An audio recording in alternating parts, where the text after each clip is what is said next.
Okay, Karan, so it looks like we're both ready for our close-up. We are. It is Sunset Boulevard time and Billy Wilder time. Welcome to Movies That Shaped Us. I'm Karan from Los Angeles. And I'm Alex in Los Angeles, and we are two longtime friends who grew up on opposite ends of the globe with very different backgrounds. We're both shaped and are still being shaped by the movies we see and love. In each episode, we cover a filmmaker. In this episode, it'll be Billy Wilder, who shaped our love of movies. So join us as we explore why Billy Wilder matters and review three of the movies in his filmography that made the biggest impact on us. So yeah, we have a big anniversary. So now we're going back and doing one of our classic filmmakers. So we've done this a couple times with Hitchcock and Kubrick. So now the next up is Billy Wilder, and that is because his seminal work, one of the greatest movies ever made, Sunset Boulevard, is celebrating its 75th anniversary this month. It's actually back in theaters too. Unfortunately, I didn't Yeah. get a chance to grab it, but or see it. But there's a new 75th anniversary 4K restoration that's going Oh, around. It's a movie I've seen in theaters a couple times, but I haven't seen the new 4K release. But yeah, so we thought it'd be a great opportunity to talk about not only Sunset Boulevard again and go into more detail on that, but Billy Wilder, who's one of the more seminal writer-directors that Hollywood has ever produced. So yeah, why don't we start just on our Billy Wilder thoughts? So Karan, why don't you go first? What are your takes on Mr. Wilder?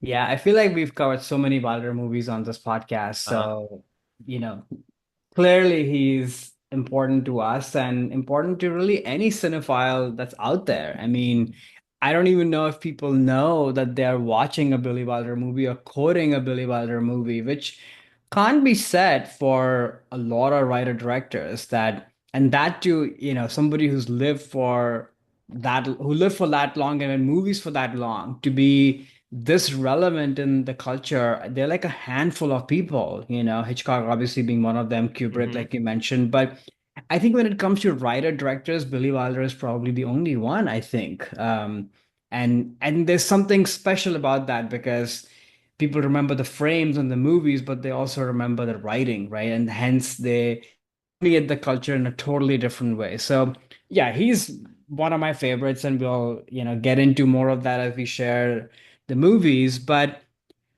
I think for me, the signature Billy Wilder thing is, of course, writing and directing, but this sort of very fine line between being really nasty in terms of exploring humanity in all its shape and form, but also making it entertaining and making these characters attractive or at least compelling that they draw you in.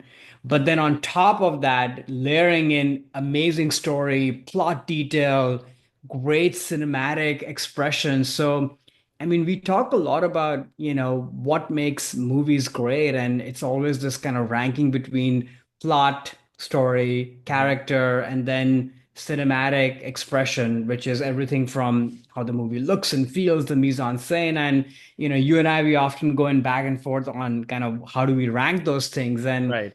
I feel like Billy Wilder is sort of a 10 on 10 when he's really singing on all of those dimensions. And there are very few people like that. If maybe he's probably the only one, I think, even more so than Hitchcock, dare I say, where because he's writing his own material, often with a collaborator. But yeah, and I think there's something about that kind of fine line in between humanity and entertainment, like I was saying, is that though that fine line makes these movies evergreen. I mean, these movies, they feel like they were made now. Oh They're yeah. prescient always because they're talking about something so human, in all its complexities and ugliness and beauty and what have you, which is why they are timeless. And maybe we're even ahead of their times, but also kind of interesting way to think about that. Yeah, these things that we quibble about or rub our heads about, they've always been there, and that's kind of what I was reflecting on watching these movies. That, oh, this has always been there, our obsessions, our darkness, our greed, and just being bad for no reason, because and that's all within us, and that can still be alluring and attractive and lonely and pathetic and beautiful, in all its ways. So he's just the best. And then I guess the last thing I would say is that there are directors who are writers who have all of those aspects, but sometimes they're unable to get brilliant performances, and that's like another, feather in his cap. Like these, some of these performances of these characters are for the ages, I mean, these people, we'll cover a lot of them. They've probably given their best performances in his movies. So it's too much. Actually, how can somebody be able to do all of this, It's pretty incredible. Yeah, I mean, he really was a expert in so many different things, and I think it's interesting you're talking about, yeah, the different aspects, right? That we've getting performance like a director does, right? They get performances out of their actors. They are especially writer directors, right? It's a lot about plot, character, and then visual style. And yeah, is Billy Wilder the best visual director of all time? No. Is he the best writer of all time? Well, actually, maybe. But I think evenly spread across all those elements, he is so unique in that. Like Yeah. he can like his writing is like just so good. Like so many memorable lines. I even quoted one at the beginning of the episode, right? Like I'm ready for my close up, Mr. DeVille, or oh, nobody's perfect, and all the oh, shut up and deal. Like all these things that people still know, maybe they even know the lines but don't know where it comes from, were written by Hmm. him. And then on the visual side of things, like he invented so much of what not only in memorable movie moments like Marilyn Monroe, you think of Marilyn Monroe, you think of her from 7 Year Seven Itch, Years Itch. where Yeah. her dress is getting blown up by the subway. That was Billy Wilder, and he invented the whole Venetian blind look of for noir. Like that was him and his cinematographer. And we'll talk about one of my favorite movies of his, the Lost Weekend, where he invented that sequence of just sort of walking down the street and the different signs, kind of showing up. Something that honestly I never knew was him. I always thought like Looney Tunes invented that because as a kid, like Yeah. I was using so many different cartoons. And then I saw that movie in high school. I was like, oh my God, like this is from a movie. So like he's invented so many great things visually. But then on top of that, too, the performances out of these actors in all these films we're about to talk about, and even a lot of the other ones we're not today, are some of the best performances of their careers that he's able to get out of them. And it's just classic acting roles, and he can do it all, and that's what I think makes Wilder so fascinating from a just a perspective of putting him up amongst the greats. Like he really can be competitive on all these different levels and not just a certain one. And I think you're right too around the the cynicism, I guess, of his worldview that at the time I think was very subversive. And a lot of his Hmm. movies were trying to push against the different Hays Code, which is sort of before the movie rating system. That's what Hollywood used to make sure, the movies were ethical, quote unquote. So he was pushing up against that all the time. And that's why I think some of these movies do stand the test of time because he's not trying to fit into this morality code that Hollywood was trying to push at the time. He was trying to reflect humans as they actually are, which there's Hmm. bad aspects, there's good aspects, and there's this cynicism of saying, yeah, there's going to be bad in all of us, and there's bad people out there in the world.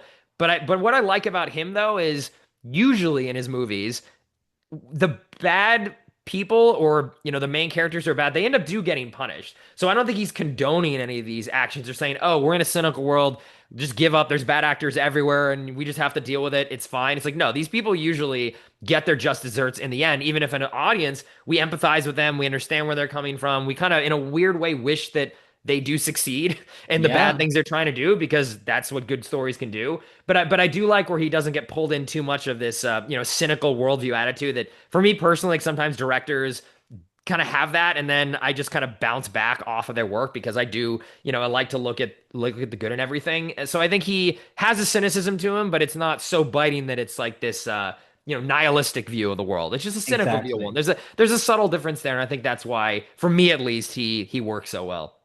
I totally agree. And it's sort of, we talk a lot about dark movies and dark themes, and that's the world we've been living in, especially with the movies, or I guess in real life too, for Right. a while. And he has all of those, but he finds a way to make these people a relatable and human, but also these movies entertaining with Hmm. all that depth, that's just so hard to do, And one of his, lines that he himself said that, if you want to sell something meaningful and deep to the audiences, you have to roll it up in chocolate. Right. I'm paraphrasing, but he said something like Yeah. that. That's so true, but it's not on Hitchcock's level where some of these dark, deep themes about humanity are maybe being covered in chocolate and a gold wrapper, and that Hmm. wrapper is being thrown from a 10-foot building. It's not that.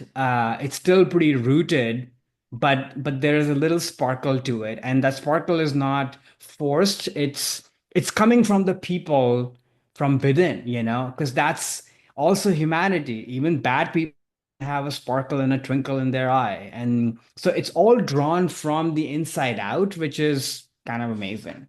Oh, absolutely. Yeah. Again, I think that's what makes him so talented especially as a writer. I mean, I think you're a Yeah. good point to bring this up in the beginning where he was writing, or co-writing, every single one of his films. And I think that just helps with how he constructs these movies where it's sort of like a book sometimes in the way that Hmm. it'll just end. Like the movie will be like, we've done what we're doing. Here's a last amazing line, and then it's over. There's not okay, well, now what happens, a couple days later, or let me just at least complete the scene that is the final scene. I mean, so even most of these movies we're talking about today actually just kind of end and in the right place, like the exact Yeah. perfect. Okay, we get what the movie. The movie came. The movie didn't ever overstay its welcome. It's like boom, it ends you on this great, either plot point or memorable line.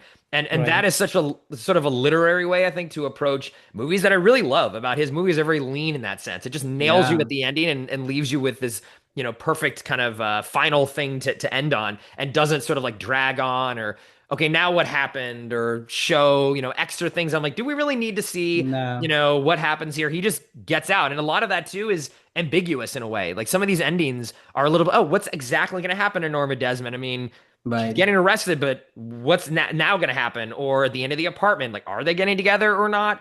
Some like it hot. Like, what is really going to happen there? And I love that he just leaves you with that because then in your own mind you can think like, oh, what's now going to happen? And it leaves you with this wanting kind of a little bit more, but not taking ending it before you get enough. Like you're just satisfied, and then like the meal's over. And I love that about him. And So I good. do chalk that up to the fact that he was a writer first and he just really understands how to write a screenplay so well. And that is just Yeah. so brilliant. I mean, he might be one of the greatest writers that have ever written a Hollywood screenplay, honestly. I think he's definitely up there with some of the best writers. Yeah. I couldn't agree more. All right. So I think it's a good segue to talk about Sunset Boulevard, which we have covered, I think, maybe a year or so ago in our movies of the year, I think, for me. Yes, it was one of your movies of 2024. You would put this in Exactly. here. Yeah. Yeah. Yeah. Okay. So for listeners who have not heard about this movie, here's a quick logline. A screenwriter develops a dangerous relationship with a faded film star determined to make a triumphant return. Directed, of course, by Billy Wilder, starring William Holden, Gloria Swanson, Eric von Stroheim, and the movie came out in 1950. Yeah. 75th anniversary this month. Yeah, It came out in August. So yeah, big deal. yeah. Okay, so what do you even say more about this movie that the world has not already said, and what we didn't talk about in this episode, which we'll, I'm sure, link in the show notes so you can, listen to more of our conversation on that movie. But I think in this rewatch, for me, the movie just feels like, okay, I'll pull back. When you first watch the movie feels very entertaining. You're kind of drawn to the plot of it. It's a noir film. You're drawn to the psychosis of Norma Desmond, and you're almost in the peanut gallery, and you're kind of part of the ecosystem of making fun of this person, Hmm. and Hmm. and that's what it's very intentional that, the moment you think of Norma Desmond Sunset Boulevard, people are like, oh, this ghoulish person who's, past their prime and holding on to glory and doesn't want to let go. And I think I definitely had that impression when I first watched it many, many years ago, but ever since, and maybe from the first time, but now more so, the thing that I'm drawn to more and more is her humanity, and it's in this performance, which is for the ages, of course, but then Oh in the yeah. writing and how her character is brought to life through the camera is that you actually root for her. And unlike some other characters that we talk about in Billy Wilder's movies, I don't think Norma Desmond is a nasty person. I No, think she's a no. very sympathetic person. And yes, she's definitely lost her mind to some degree and is obsessive about some stuff, but you feel for her pain for, this whole thing of silent movies and the curtain being closed on that, and then you being relegated and being irrelevant and just not being seen.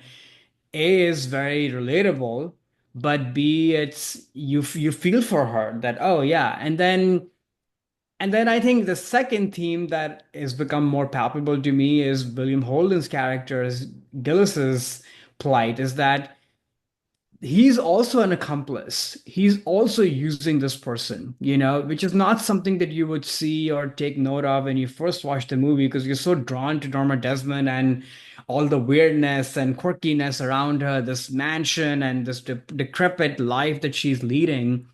But he's not the victim here. He could leave this thing at any point, but he chooses not to. And ultimately, now that I've watched this movie so many times, he ends up being the sadder character in my eyes, Mm. more so than Norma Desmond, because he's able.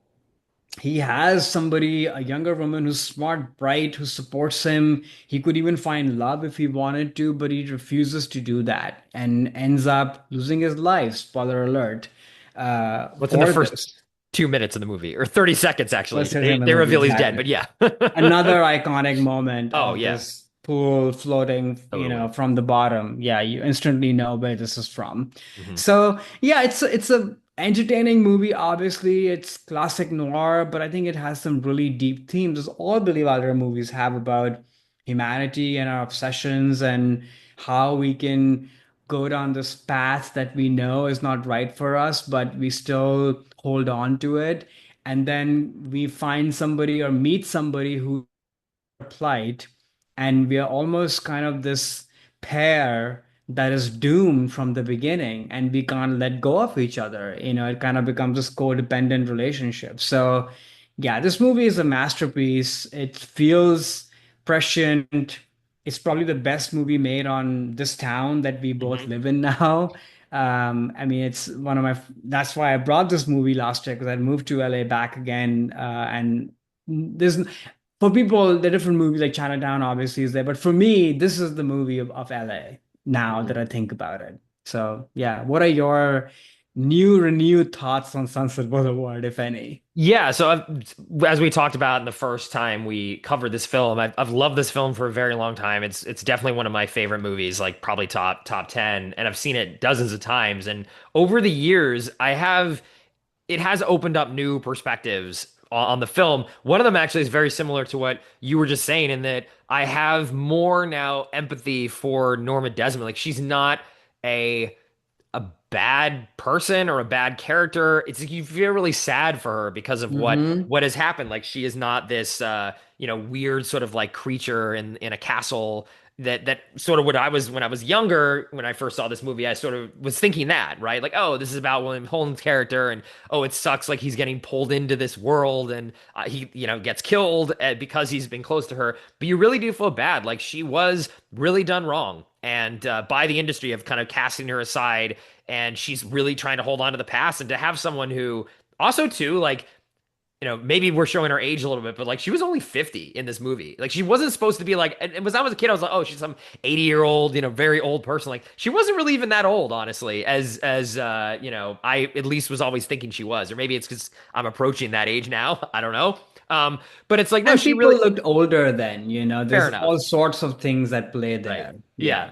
But no, it's like I now feel really, really bad for her. She was done wrong, and you understand why she is someone who is so fixated on the past, which is, I think, a big theme in this movie. All these different characters Hmm. in different ways are fixated on the past, but at least her past is a past of glory. Like she did have huge success. Like she was a world-renowned actress, and she was done wrong. Versus William Holden's character, who's also basically now like stuck in this old world brought in by her. He's basically doing it because he never really was that successful. Like he was a guy who came from, I forget, someplace in the Midwest. He's saying he was going back to, I forget if it's like Iowa or Oklahoma or something. He left to go be a famous screenwriter. He's been a working writer, but he never really had that success. And now for the first time he can have success not in the form of winning an Academy Award or being renowned as a screenwriter, but he has like the life that he wanted, like the material life Hmm. through Norma Desmond. So in a way, he is the worst character, to your point, because he's giving up. He's like, I could have tried, I did try, it didn't really work out, but oh, I can get all the benefits of a successful screenwriting career by just basically like leeching off of this woman. and I give up. Like, I don't need this anymore. Like, I'm not clinging on to a past glory that I had. It's admitting that, you know what, I'm never gonna have the glory, but at least in this situation, I can at least get the benefits of it. And, I kind of get that in a way too. Like, if you've tried something for long enough, you don't really, you want to quit, and you basically like, because at one point in the movie, he is like, okay, I'm going back to now the Midwest, and I have to put my tail between my legs and go back to my old newspaper job, and they're all gonna laugh at me. But now he doesn't have a chance to do that because he can like leech off of this woman and feed into her delusion of thinking that she's going to be something again, which she never is. So in a way, he's I mean, I guess her ex husband too, like who's Max. her, yeah, Max, right? He's a huge enabler as well, but I think that's an enabler at least out of love. Like he clearly still loves her and doesn't was upset that she got divorced from him, and I think it still wants her around in some way. But William Holmes' character is literally just exploiting her for his own, material gain. I don't think he ever thinks this is going to go anywhere because, like you said, the opportunity that he has to maybe become successful with this young woman, Betty, who's like, oh, actually, we can kind of work together. We can get the script ready. He, pushes that aside and says, you know what, I don't need, it's actually kind of nice to be lazy. I'm not going to do anything. So that has Yeah. been my shift over the years of thinking like that he is sort of not as much of a victim of the circumstance as I No. thought when I was a kid. In a way, like Norma's sort of the ultimate victim with just enablers around her pushes her into this delusional state. Yeah. I agree. At the same time, though, I will add to that again, it's a Billy Wilder movie, so even it's not so black and white, even in that sense, because there are moments, the more and more I watch the movie, that from his point of view, yes, of course, the leeching thing is there, obviously, and it definitely starts that way. But I think as time goes on, I think there's something psychological and much deeper that's going on from his end towards her. I don't know if it's love. I don't know if it's, lust or what have you. Who knows? But there's something almost, yeah, inexplicable in that Mm. sense. And the key scene is, to me, is that when he's out for like a party, I think it's New Year's Eve or The New Year's something, party, right? And he gets the call that and she's he gets the committed call, suicide or and just attempt. his expression, his look, and he feels like he's out of place amongst his own, and this whole party seems so fun, and you would think that, oh, you've gotten free. But it's almost like Stockholm syndrome of sorts, and that there's something alluring about this web that she's, and that's why she's not blame free either, obviously. I Hmm. mean, and you understand that, yeah, she was cast aside and what have you, but probably was very difficult to work with, and also didn't do the work to transition in this new era. I mean, she's not, Lena Lamont, who has a bad voice. Right. She has a great voice, a great presence. If she wanted, she probably could have transitioned with the talkies, but who knows what happened there. So it's not black or white, These are people who are, I don't know, holding on to glory or laziness or what have you, and are just unwilling to take stock of their life and make something out of it. But Yeah. yeah, overall, he is more of the sadder character for sure. Yeah, that's a good point you bring up too, because the second thing that I sort of didn't really catch, and maybe this is my own naivete or something, this weird sort of like sexual undertone to Oh their yeah, relationship there is. that like she's clearly interested in him as like a himbo or something. Like, oh great, I can get a Yeah, guy around again, a young guy, and there's some physical attractiveness there. And at first you feel that he's kind of revolted by her, even kind of says it in the beginning. But then over time, it almost feels like, yeah, now he is either comfortable with just being used in that way or actually becoming attracted to her in some way yeah, too. And there's a physical thing. It's like, oh great, now I get like, a live-in girlfriend too that was something that wasn't, he wasn't with anyone at the beginning of the movie, right? So that could also be some benefit too. And there's definitely this sexual undertone, which is something also Wilder definitely. puts in a lot of his movies too. And maybe if he was making the movie in the 80s or the 90s, they might be more explicit about them sharing a bed together or then them sharing like a love scene, and the sexual nature of their relationship be put on, direct on the screen. But he doesn't do that here. And I just kind of went over my head for many years of that was another layer of something that's going on here. And who's using who in that too? I think that is Right. also not really clear if she's using No. him in that way or he's using her in that way. It's just a very complicated but ambiguous thing, and I think that's what makes the movie so great because it's not super clear, right? You have to look at the signs and read Exactly. into it, and Wilder's kind of winking at you a little bit, but not communicating. Oh, this is exactly what's going on. It's that's another fascinating thing that it just never struck me on the first dozen times or whatever I saw this movie when I was a kid. Yeah, and like they say, constraints bring out great creativity, and I think that's so true in this movie and really all of Billy Wilder's movie, and especially evident by his own movies in the last part of his career, where the Hays Code is off and he's doing whatever. Also, obviously older, but those movies are not good, Right, because all right. this is too explicit or just weird or out of touch. Versus here, there's this mystery, there's this ambiguity, like you said. So.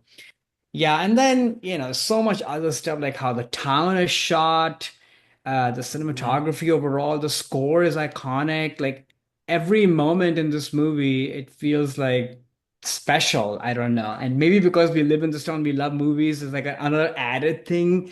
And he knows that, right? Like he's making this movie in this town for these people, representing these people. And it's a little bit of, the snake eating its own tail, but you also revel in that. Everybody's an accomplice in a way, watching this movie, enjoying it. Like there's just so many meta themes to it because of that, Oh because of yeah. its set in this town. Oh, exactly. I mean, even the ending, which is like one of the best film endings of Right. all time. I love that portion when Oh, she's coming down the stairs, she gives her speech, but at one point she looks directly at the camera and like reaches out and says like, and all the people there in the audience, and it's like clearly, yeah, she's talking to us as audience yeah. members are also accomplices in this whole darker side of Hollywood with people getting chewed up and spit out. Like we're the audience turned away from her too. Clearly, Oh, they're like, yeah. okay, well, you were great in this one era, but now we want the new talent. That's so we're also complicit, and I love that as well. And also, I just love movies about old Hollywood. But what this Same. movie does is I think does not glorify it. I mean, there are things in it that are very alluring. Like I love the designs. I love these old mansions of these old Hollywood stars and the nice big cars and all that stuff is really cool. But Wilder shows the dark side of that. And at the time, this movie was pretty controversial within Hollywood. People got pissed that he made a movie that was so nasty towards the industry. He got criticized a lot by other filmmakers and studio executives. Hmm. How dare you make this? Like, why are you attacking us? Like, what are you doing? Like, you'll never work in this town again. Obviously, the movie Hmm. was incredibly successful and he had a very long career after this. But I think that again just goes back to his nature of trying to push boundaries, even when it comes to subject matter that isn't necessarily boundaries of the audience, but boundaries within Hollywood itself. Like I think this is something that was very bold at the time, and even now, I think looking back on it is a pretty Totally. cynical view of this era that even today, like I hold up in such high esteem. I mean, I love the studio system era and like the films of the 20s and 30s and what this movie is sort of harkening back to, but showing that it the dark side of that. I love that. Totally. And it's the dark side, but yet there is reverence to it, and that's the balance. Because I think it'll be quote unquote easier to make a movie that, oh, it's bad and Right. people are being spit out and this and that. And but that movie A would also get boring pretty quickly. I mean, that's the world we live in now. It's like everything is sort of like, oh, there's like a kernel of something bad. All bad.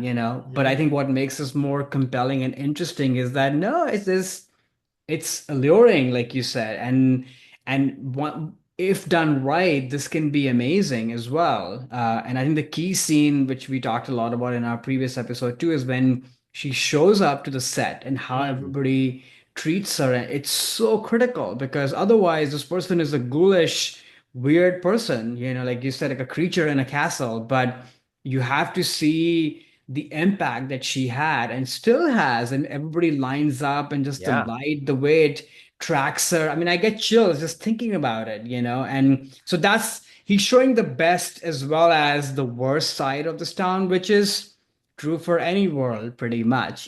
Totally. And even in that same scene too, which is incredible, like there's a guy up in the rafters and he Yeah. recognizes her and puts the spotlight on her and then everyone's uh fawning over her, and then Cecil B. DeMille comes back in. He's like, put that thing back where it belongs. Or like get that yeah, away, like take the spotlight off of her. And that is just so like he just cuts the whole thing down immediately. Even though he's have a nice guy in the film, he's not being mean to her he's thoughtful necessarily. to her He's at the very same thoughtful and time. understanding that, okay, she's over and it's really sad because they used to be, good coworkers and friends and Yeah. things. But I love he just walks the second he gets onto that set, he's like, put that spotlight back where it belongs. It's just so undercutting of that entire scene where like everyone is now getting giving her the adoration that she wanted. I mean, it's so incredible. I mean, again, this movie is great, and her performance too. Yeah. Gloria Swanson's performance as Norma Desmond is, I think, one of the best performances like ever put on film. And sometimes when I'm watching this, I'm like, maybe this is the best performance anyone has ever given. The way that she imbibes Norma Desmond with this acting style in her own life of like this silent film, like over the top, very big facial expressions, hand movements, all the things that they used to do in silent film before, things became a lot more about the dialogue too, or at least equal. Hmm. I think I love the way she's able to put that into all of her movements and everything that she does, and that scene where she's entertaining William Holden's character too, dressing up as Charlie Chapman and doing her little Mm. like routines. It's like, oh, she's actually like really talented. She's funny. Oh Like, yeah. it's not like she's a terrible actress that was, No, no. couldn't have continued on. Like, she's got something there, and the spotlight is, on her, right? But it's yeah, her performance is, I think, one of the best ever put on screen. Just incredible. She's incredible. Well, the whole cast, I mean, William Holden is incredible too. Like, so it's actually even a harder part Oh to yeah. kind of be this quote unquote straight guy. But then, like we've talked, like this is so much going on with him as well. So, he's performing in a different acting style, as compared to Mhm. her. So, kudos again to Billy Wilder to kind of mesh these two styles, which are kind of polar opposite. But yeah, it's not in the writing; it's all in his expressions, essentially, of that this journey that you go along with him. So, oh my Absolutely. gosh, Yeah, it's he's yeah, one of my favorite actors actually, and it yeah. was this movie I mean, at the time when I saw this for the first time, I didn't really know who he was, and Mm, after this, I was like, whoa, this guy's awesome. And now, I've seen like, Stalag 17 and Bridge right, Over the Kwai and Network and all these movies where he puts Sabrina. in Yeah, just incredible performance. Like William Holden was just one of the greats for sure. he's one of the greats, absolutely. All right. So with that, should we move on to our lists? Yeah, let's why don't you introduce the top threes and kick Okay. off your first love. Sounds good. So yeah, we always do this in every episode where we talk about our first loves to start with, which is basically the movies of the filmmaker that we are covering that really sort of drew us to them and made us fall in love with them and see something interesting and captivating. The second is what we cover is the masterpiece, of course, the masterpiece that we in our eyes, and then third is the wild card, which is a movie that we think where they took a big swing or did something different, or sometimes it landed, sometimes it didn't. So yeah, with that, Alex, what is your first love of Billy Wilder? So my first love is the film Some Like It Hot. So this is a movie released in 1959, directed, co-written by Billy Wilder, and the plot summary: after two male musicians witness a mob hit, they flee the state in an all-female band disguised as women, but further complications set in. This movie is starring Tony Curtis and Jack Lemmon and Marilyn Monroe. So this movie was the first film I saw of his, and I didn't know who he was. This is actually a movie I believe was something that my dad was like, "Oh, this is a famous old comedy from Hollywood," like, and rented at the video store, or maybe it was on TV or something. I think that is how I first watched it. So it was definitely like before I'd seen Sunset Boulevard and really like knew again who this guy was, and I remember being like yeah, thinking, oh, this is actually still funny, like, because at the time, when you're like 10 or 11, like anything that's old movies, like sometimes you're like, oh, this, the humor isn't going to translate or something. Mm, So I remember feeling that this is a movie that still, made me laugh as a kid. And then, as I got a little bit older, I then would just assume that, okay, well, Billy Wilder made this movie, which, is, never know, we had heard about a lot too, even before I had seen it. And, it was known as like the greatest comedy of all time. And people talk about it so much, think, oh, well, maybe Wilder was a, comedy, romantic comedy kind of director. So that was always my assumption in my head coming after this movie, which isn't not true. Like, he did a lot of those. Obviously, it's a huge part of his career that, like Sabrina and this film and hmm. but later did I sort of realize the breadth of the different genres and things that he did beyond just comedies and the noir stuff, which personally is kind of my favorite.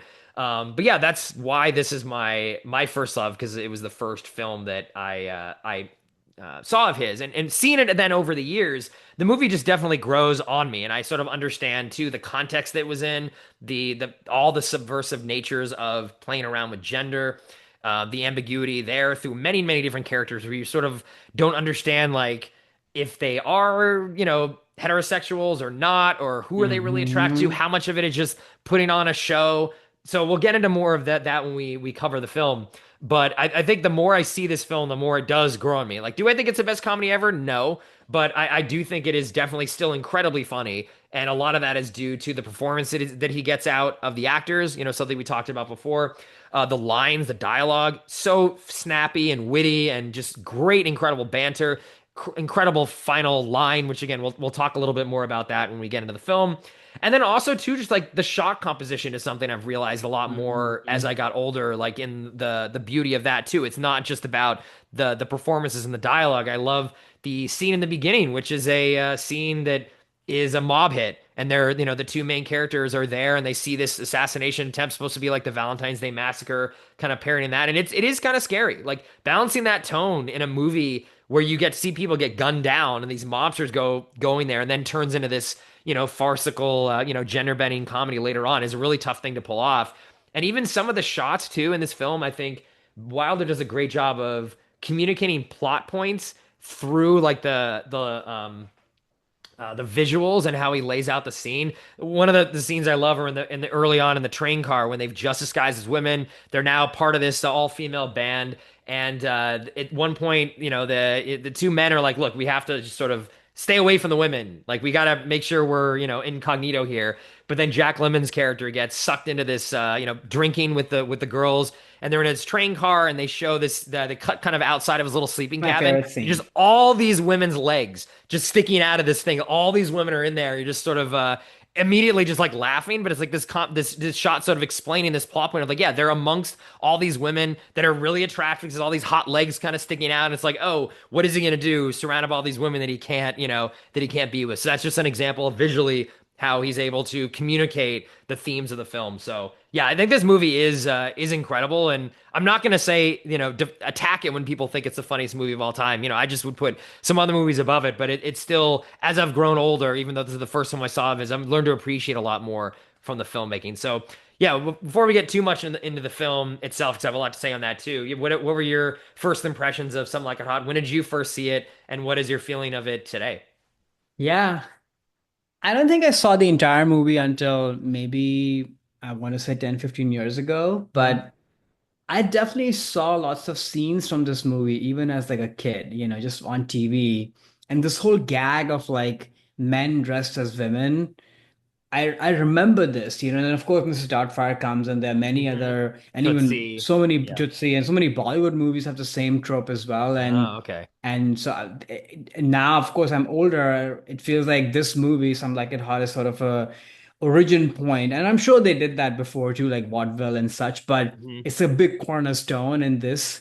And for the longest time, until I watched the entire movie, that was the gag. Like, oh, men are dressed as women, and how funny is that? And there is, of course, comedy in that, and there's like great physical comedy in this movie of just how they look and how Yeah. tall they are, Yeah.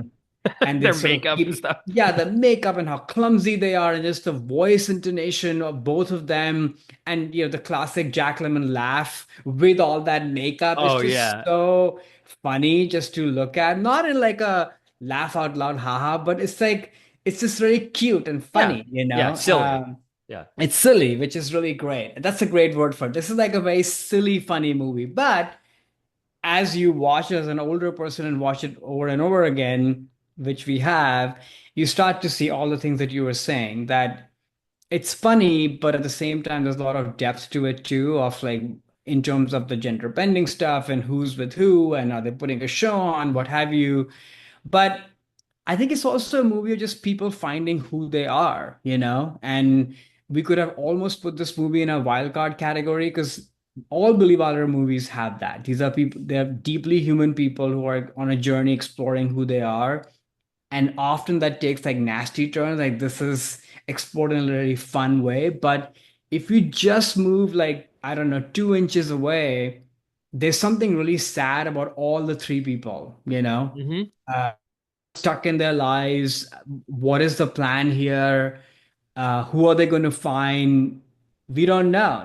It's sort of sad. They're sad characters actually, but in a way, dressing up as somebody else or pretending to be somebody else. It's almost like it's a mask, to get away from reality, if you look at it that way. And it's not spelled out, but the more I watch the movie, that's what I come with. But at the same time, it's super entertaining. I love movies on a train. I don't know what it is. I love trains in general. Yeah. They're a big part of my childhood, kind of taking long 2-day train trips, from one part of Mm. India to the other, and all sorts of hilarity happens on these trains. So to me, these visuals of like being boxed in and walking through corridors, and you don't know what's going to fall on you, and you don't know, you might enter like a wrong booth or whatever, curtains are closed, and there's just so much like intrigue and hilarity. And to build on what you were saying, like visually it's so hard to capture something like that, I feel like, in a claustrophobic place, but you're totally transported into a train, so. And then, of course, once they get to the resort, all the things that happen, and of course, it's a farce, and you're kind of rooting for them. You don't want them to get caught, you want them to find love and what have you. So you kind of get swept up in the plot. But I think what I come with is just the faces of these three people and how hilarious they all look. And we'll talk about Marilyn Monroe, in a little bit, who I think is a complete knockout in this movie. I didn't understand or realize the power of Marilyn Monroe until I watched this movie. Mm. But Interesting. more to come on that. Yeah, that's funny because for me, it was another Billy Wilder movie that I already referenced, 7 Year Itch. Like I never Yeah. got Marilyn Monroe until I saw that movie, and then I'm like, oh my God, like she might be like the most attractive person I've put on screen. But yeah, no, I think the interesting thing that is the subtext, right? That you were talking about of these people that Marilyn Monroe and Jack Lemmon and Tony Curtis, they're all like not happy in their current selves, and they're all putting up some kind of front. Even Marilyn Hmm. Monroe, who is Yeah. basically playing the dumb blonde, which she admits to. It's like, well, everyone assumes I'm kind of stupid, so I might as well just sort of play into this, even Right. though that isn't really who she is at all. No. And when Tony Curtis is able to see her who she really is because he hangs out with her when she thinks he's not a man trying to sleep with her, basically, he falls genuinely in love with her. And I think that is what she realizes in the course of this film, like, oh, you actually love me for who I am and not just this role that I have to play in society of the dumb floozy blonde who just likes getting drunk all the time and who guys are like chasing after. And so I think that is like another, like her character is also putting on a mask basically because Right. society imposed, right? In the Right. same way that they are. And then the big thing in this too is like is Jack Lemmon seems to be, I don't know, maybe he is gay actually, and he doesn't Yeah. really realize it until he starts dressing as a woman and getting this affection from this rich guy. I can't remember the actor's name. He's like a Yeah. famous kind of act, incredible in this movie, but he's the only person in this film I feel like that is Who's genuinely like happy? happy with himself. Yeah. And I even think too that from the instance that he sees Jack Lemmon's character in the beginning, I think he knows He it's knows. a man. He knows the whole time. And I think that is also kind of yeah, cool too to kind of like put that in the film, especially at that time. A character who is so comfortable in his own sexuality, clearly. Right. And then, they have a relationship towards at the end of the movie. They're getting married, and Jack Lemmon isn't disgusted by that or off put by that. That's just what I think is so ahead of its time, really. And even at this time, some of those movies you're referencing earlier, like Tootsie and Mrs. Doubtfire, some of the gender bending stuff in it and the women dressed as men again, I love those films. They're very funny. But they're kind of the gag is more about Right. that they're a woman and that's they're Right. these funny things about them being a woman like Robin Williams pulling up his nylons to cover his hairy legs, getting burned his fake breasts and things like they're playing into that. Whereas this movie, the gag isn't necessary. I mean, there's a couple throwaway things about like not being able to walk in heels, but it's more about the gender of the person and how society's reacting to the gender of female as opposed to the physical tropes of this that I think actually even today are pretty subversive in a way. Yeah. Where it's taking this and not kind of beating you over the head with it either. It's No. just very no, It's he's just Jack so Lemmon is light on its so feet. so light on its feet, and I think you mentioned earlier sort of Billy Wilder's struggle to make successful films after the Hays Code. I think the fact that he can't actually come out there and say these things makes the film more fun. And actually, I didn't Totally. actually know this until I just watched the movie for this time because I was doing some research after seeing it, obviously the very famous last line about when he reveals he's a man to the rich guy, and the rich guy says, "Oh, no one's perfect," and the movie ends. Brilliant ending, one of the best final endings. Apparently, in the script, Billy Wilder wrote, and what happens next? Oh, that's a whole other story. But the audience isn't ready for that. Like he put that Mm, in the script, and I'm like, oh, so he knew exactly, I think, what was going on here. Like these are, hmm. two gay guys that found each Yeah. other, and now they're in love. And if he made this movie in the 70s or 80s, he might have gone there and showed that and had an explicit kiss And or it wouldn't be something, good. and it wouldn't be as good because No. it's that this sort of ambiguous ending where it's all there for you, but it's not beating you to the head of it. I think just makes this movie so fantastic, and that ending one of the best endings in any movie I think ever. I love that line and the delivery, and sort of Jack Lemmon's reaction of it too, of just like, okay, yeah, like I'm fine. Okay, If you're yeah. fine with it, I'm fine with it. Great, let's kind of ride off into the sunset on our little boat. Totally. And it's not, like you said, beating over the head, it's not labeling it. It feels very earned, it Right. feels like two people who've Mm-hmm. had this fun time. They've seen each other for who they are, and this what a chocolatey way to involve the audience to, root for them. Right. It's just so great. But Marilyn, just to come Yeah. to her. Yeah. Yeah, I mean, of course, the pinup girl and beautiful and all that, and maybe ditzy and everything, all that has always been there. And of course, how could you not kind of understand? You do partake in it in some way or the other, Right. like Marilyn Monroe is sort of larger than life, lives, will always be immortal in my Mm-hmm. mind. But Mm-hmm. there's something about this movie about, of course, her beauty and her sexual power, like all that is on display. But I think it's the other stuff that you were referencing earlier, where she's putting on this mask, she's unsure of herself and kind of playing into this, and then the hilarity and the ditziness and the amazing timing and Mm-hmm. the allure that she's aware of, that she's playing into but is also not fully aware of. Like, it's just, you can't even describe it. And all you can do is just, A, you can't look away, Right. and B, all of this kind of amalgamation of things that I've just talking about, it just enters your body essentially and your mind, and it leaves you with it, that who is this person? Is this person even for real? Like, and that's sort of her power. And that doesn't happen with no work. That sort of was when I really clicked into her, like, oh, this is not some. I'm sure directors and her acting coaches and the people who are always with her on set, who annoyed the hell out of everybody, they're all part of this, but there's something, it's a lightning in a bottle sort of thing. When captured right, it just explodes. And I finally saw that. So Oh pretty yeah. incredible. Yeah, I love the scene on the train too when she's doing that song, the little like ukulele song and stuff. It's like, okay, yeah, this is and but this is amazing. But to your point, like how much is that this character versus a role she thinks she has to play in this band? Like she's clearly the Right. hottest one in the band. She's sort of like the key, marquee singer in this all-female band, and that's a role she has to play professionally for her band to be successful. And I just again, I think her character has so much going on there of like is that actually her? Does she enjoy playing into that role? And I think it at the end of it, because she, Tony Curtis and her kind of fall in love because he sees her for who she actually is. I think that's a big freeing thing for her at the end, and that's Mm-hmm. why she runs away with him on that boat too. Of like, oh, like okay, you've been lying to me the whole time that you're, been a woman, but you love me not, and I've shown you this side that I would never show other men. Like it's not the stage performance. You've seen me who I actually am, sneaking the little Right. booze or doing these things that aren't maybe women like, quote unquote, at the time. And I think that's it's one of her best performances for sure when it comes to like just a Really is. well-rounded character that fits into this world so well. And I think a lot of that is Wilder obviously getting these amazing performances out of. I mean, all three of these actors too. I mean, All this is three.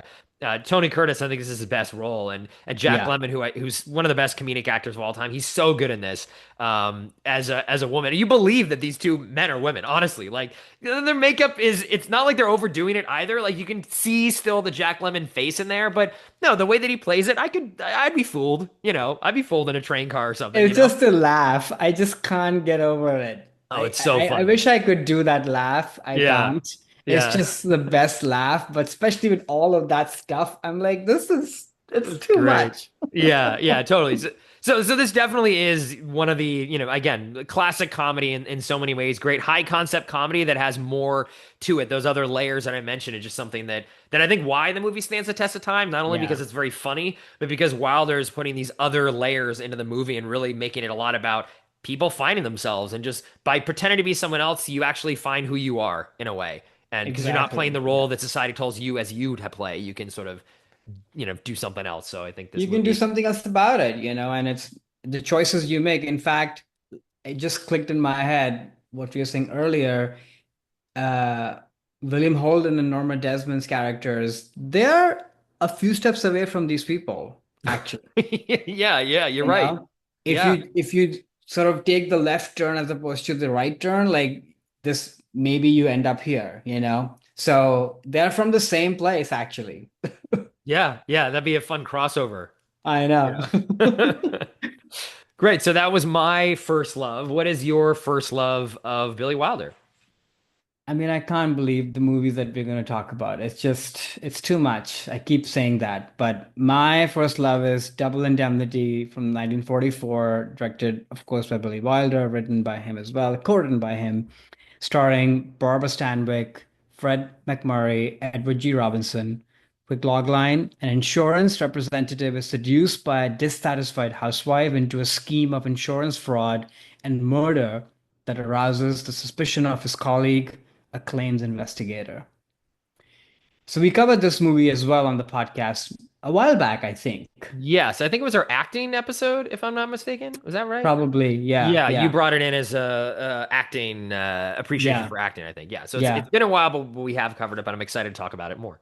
I know. So I good. mean, this is a very special movie because it's my intro to noir.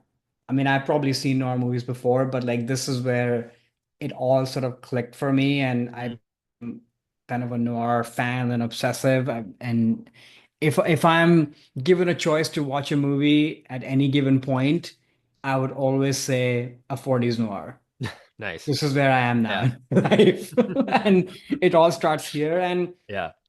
And again, I think all the things that we were talking about earlier, which is that this movie is about some really bad people, really nasty people. These are not sympathetic people the way Norma Desmond and Jake Gillis are. Uh, these people are pretty bad, but you root for them, but it's all packaged in this amazing plot-driven story that you're sort of holding the edge of your seat to see what happens. But then there's so much other psychological play here between these two people, why they're doing what they're doing. They can't seem to quit that. They can't seem to quit each other. It just becomes a psychological thing. And of course, it's shot beautifully. It's LA once again and Yeah. captured in, a slightly different light. Like this is not the Hollywood life. It's sort of more quote unquote real people, but still people with money who want more out of life. So that theme is always there in his movies. These are people who are striving for something more and bigger. But in this scenario, through some really questionable choices across the board. But yet you are sort of intrigued by them and you're rooting for them. And what I love about this movie, which again feels so ahead of its time, is that they're not explained for why they are the way they are. There's no trauma from childhood. There is none of that. You can think about it if you want to, but yeah, I mean, why is Barbara Stanwyck the way she is? We have no idea. And I think what to me kind of takes away what I take of the movie after watching it many, many times now is that of course she's very alluring and amazing in the movie and you're like, why are you the way you are? But I think what's even more intriguing is Fred McMurray's character, who seemingly starts pretty normal and low key and then kind of gets embroiled in this web. And for the first many viewings of this movie, like you were talking about Norma Desmond and Sunset Boulevard, I was like, oh, he's the victim here, and he's the one who's trapped. But ultimately, he's not the victim at all. And there's something really subversive and almost broken about him from the very beginning. From Hmm. the time he shows up at this Glendale mansion, the way he's flirting with a married woman Right. and sees something there, and you almost miss that. It feels harmless in the beginning, but it's taken me so many viewings to see that the seeds were always there. This is a broken person who just gets more and more broken as time goes. And they're not even good at what they're doing. No. It's like, what are you thinking here? This is amateur hour in terms of the ruse that you built up here. But yeah, this movie is a masterpiece. We could have put this in our masterpiece category. But yeah. Yeah, I love this movie a lot too. Also a big noir fan. My first one was Third Man, and this was the second Uh, one I watched then, and it was fun at the time. And to when I first watched it, because I had known Fred McMurray from Disney comedies and oh, My I Three know. I Sons. remember you talked about Yeah, this. so it's Yeah. like, and this is again was something too Billy Wilder did on purpose. He'd cast two actors who were known for comedy roles, Barbara Stanwyck as well, and sort of force them into these very dark and characters. And I think they both pull it off like completely. Like if this is the first movie you saw both of them, you never would have thought that they were like jovial, nice, sort of funny personas. So that was cool. And this is visually though. I mean, this is just like insane the way that he really did invent a lot of these classic noir visual tropes, which I also Right. love sort of the look of noir films. And I don't know whether it was him or a cinematographer invented the blinds casting the light onto the Hmm. characters. Like that came from this movie, which is so incredible. But Hmm. no, I love this film a lot. I've seen this many times. It was interesting on this viewing though. The character and the sort of the relationship that I hadn't really paid as close of attention to was Edward G. Robinson's character. So he Yeah, yeah, you plays talked about him. the a co-worker of Fred McMurray's character, and so they both work at this insurance company. And Edward G. Robinson's character is someone who basically investigates whether a claim is true or not. And he talks so much about, oh, he's so good at it. And he's an excellent, person who can always tell if someone's lying and where the tricks are. And he's put on this case that Fred McMurray is the one who's faking, along with Barbara Stanwyck, the fake claim of that they killed the husband, even though they're saying that he died in an accident. And there's something going on with this relationship. It's definitely like a mentor mentee thing a little bit. They're obviously like office buddies, you can tell, and then maybe in some way like Frank Murray's character almost seems like he's trying to put one over on his coworker, be like, you know what, I'm smarter than you. I'm gonna pull off sort of the perfect crime, quote unquote, like in a strangers on a train or something like that, where I'm gonna be Hmm. able to outsmart you. Like I'm gonna be better than you, even though I think you were kind of my mentor. But really, it's like the very end of the movie, which is the last kind of shot when Frank Murray basically is like shot and not dying. Well, we don't know actually whether he's going to die or not. And Edward G. Robinson, is finally kind of says to him, "Look, like I never thought it would be you. Like I was blinded by that." And there's some line about like, and because the perpetrator was even closer than across the desk to me. And like that line, I was like, oh wow, he really like loves this guy. I don't think in like a romantic way necessarily, but like Yeah. this is like my best friend, Yeah. some guy I really respected. Like I was even closer to him than just sitting. We're just coworkers. This is like my buddy, and you still did this. Like that was what blinded me so much to this. And then it's that great callback to throughout the entire movie. Edward G. Robinson's getting his cigarette lit by Fred McMurray, Hmm. and he gives Fred McMurray his final, like he lights his cigar or cigarette or something at the end, which is some sort of great. It's like that friendship between the two characters. I never really saw or was focused on much until this Right. most recent viewing. And I think that end scene, Edward G. Robinson's performance too, of just being such a ashamed with himself for missing this, but also even more so like just of the sense of betrayal of like you Right. were like my closest guy. Like how could you ever have done this to me?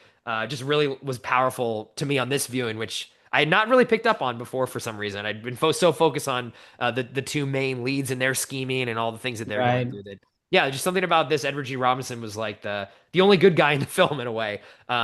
It's really sad that Yeah, that sequence. yeah. No, I totally agree. I think last time we talked about it, I remember sort of mentioning this, that this is the key relationship in the movie, actually. Yeah, And there is love there, not romantic, but there is this is the linchpin of the movie. Because otherwise the movie, and that's the thing with Billy Wilder, right? Like if you remove Edward G. Robinson and this sort of dynamic between the two guys, it'll still be an incredible noir movie, you right. Oh know? yeah, But it's this stuff that makes it psychologically deeper, and then not only explains what you just said about Edward G. Robinson's character, but also explains something about Fred McMurray's character, which is that why would you even do this?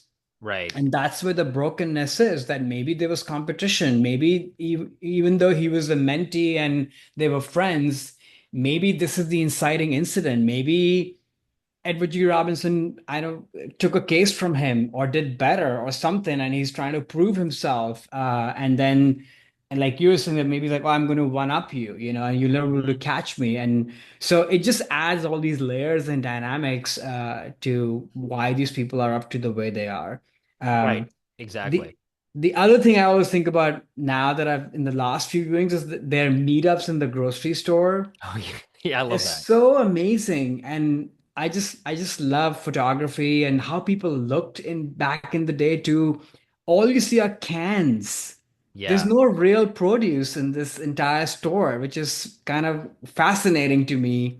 Maybe this is how it was, but it adds, at least from today's lens, like another layer that nothing is real in this place, Hmm. including these two people and the way they're conversing and what they're doing and talking about taking lives of people in such a kind of nonchalant sort of way. And of course, spoiler alert, later you find out that she's done this before, seemingly. Hmm. Right. What She's like is a Black more, Widow, basically. yeah, what is more shocking is he's seemingly not done this before, but is fine doing it, actually, and is Hmm. you know, pretty calm for the most of the thing. So it makes you question, where are you coming from? What have you done before? Right, and then like if he's has doesn't have a history of this, that anyone can kind of be in a situation where they make these choices, right? He wasn't, well, I mean, again, you don't know anything about his background, like you were mentioning No. earlier, but he wasn't like a notoriously bad guy per se. He just saw a situation, had a desire to better himself financially, and then maybe there is this allure of also, I'm in love with this woman. I can, we can kind of go off together, and he made the choices that maybe he would not have even thought he would make himself. I love that line in the beginning of the movie. Again, another great line. He's like, I decided I would kill for money and women. I didn't get the money, and I didn't get the woman. I love that line. Is so great in the It's opening so good. narration. But yeah, like I think it's again this point that anyone can kind of fall into this situation, and you never really know what you're going to do until you're in it. Which is a pretty, again, that's that cynicism of Wilder that comes into it, and but at the end he does get caught, like he doesn't get away Mhm. with it, and then there is this other parallel story going on with the daughter or the Right. daughter-in-law or stepdaughter. That's the Stepdaughter. Barbara Yeah. Stanwyck character, stepdaughter, where they're in a way they're kind of McMurray's character is making decisions in the movie so that she can be happy with her boyfriend, basically, that they can go off together. So he's sort of deciding, okay, well, at least like I'm screwed. I made bad decisions. I'm going down, but I will do what I can in the final sort of acts of this thing to make her at least be happy, like save sort of the next generation a little bit in terms of what their relationship is. And I like that there's that piece of it too, where he's not just a totally bad guy. Like he's sort of pushing her back to the guy that, he thinks she should be with. And All that guy is very questionable. well, yeah, he's kind of a little bit of a we don't know much about this guy, Yeah. but at least there's some relationship that's getting saved here. It's not like everyone is swept up in this horrible Doomed. tragic and everyone is doomed, right? So yes, there is this cynicism there, but there is sort of again because the bad guys are getting punished and there's some at least love story that may or may not turn out. It's not so much of a nihilistic film as I think other filmmakers might have made it out to me. And I sort of like that there are those Yeah. kernels of some sort of redemption or positivity in it, that the world is just in some way, at least towards the end of this movie. Yeah. Little, I might but be grasping at straws of that, but yeah, not you not know, much. Not much in yeah, this one because these people are actual killers and right, yeah, but they get caught. They don't get away with it. they don't get away with it at least. They don't get away with Exactly. it. Yeah. Yeah, yeah, Yeah. yeah, yeah. And you're right, like in the casting, it's very critical because he does feel like an everyday, everyman sort of person. But it brings up both those points. Anybody can fall into this? Or the other interpretation is that is it anybody, or was there here always that Right, just was not at the surface, and this relationship with this person has kind of brought that out in you, and we will never know. right.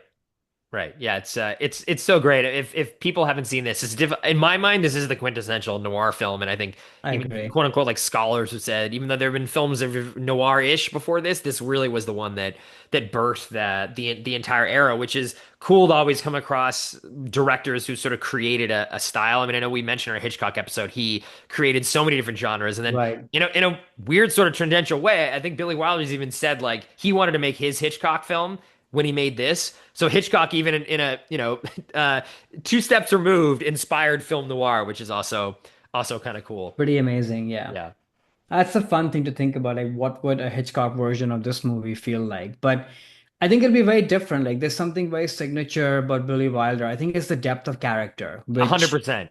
Right. you don't see often. It's more about the fun and the pulp of it, and of course, the Mhm. visual language. But here, Exactly. you get the depth of these characters and how complicated they are. Right, right. Hitcher's a lot more about designing a very memorable scene and the mechanics of the plot and how to build the tension. Not that Wilder doesn't do those things too, but No, Wilder is very much more focused on the character and the humanity that you're forming with these characters. Because Hitch rarely kind of got into that avenue of filmmaking. I think it wasn't so much about the character. The characters are very much like, hey, you know who this person is, done. Like they're yeah, off to the races. Whereas this movie and a lot of what Wilder does is these very deep character explorations around a plot that is very interesting too, that keeps moving. I mean, it's not like exactly. it's just people sitting in a room like pontificating, but he definitely focuses a lot more on the depth of the characters. So that's what he added to this. And I think that's also what makes noir so unique too, because Yeah, that genre is so much about these people that are put in these situations where they then do bad things.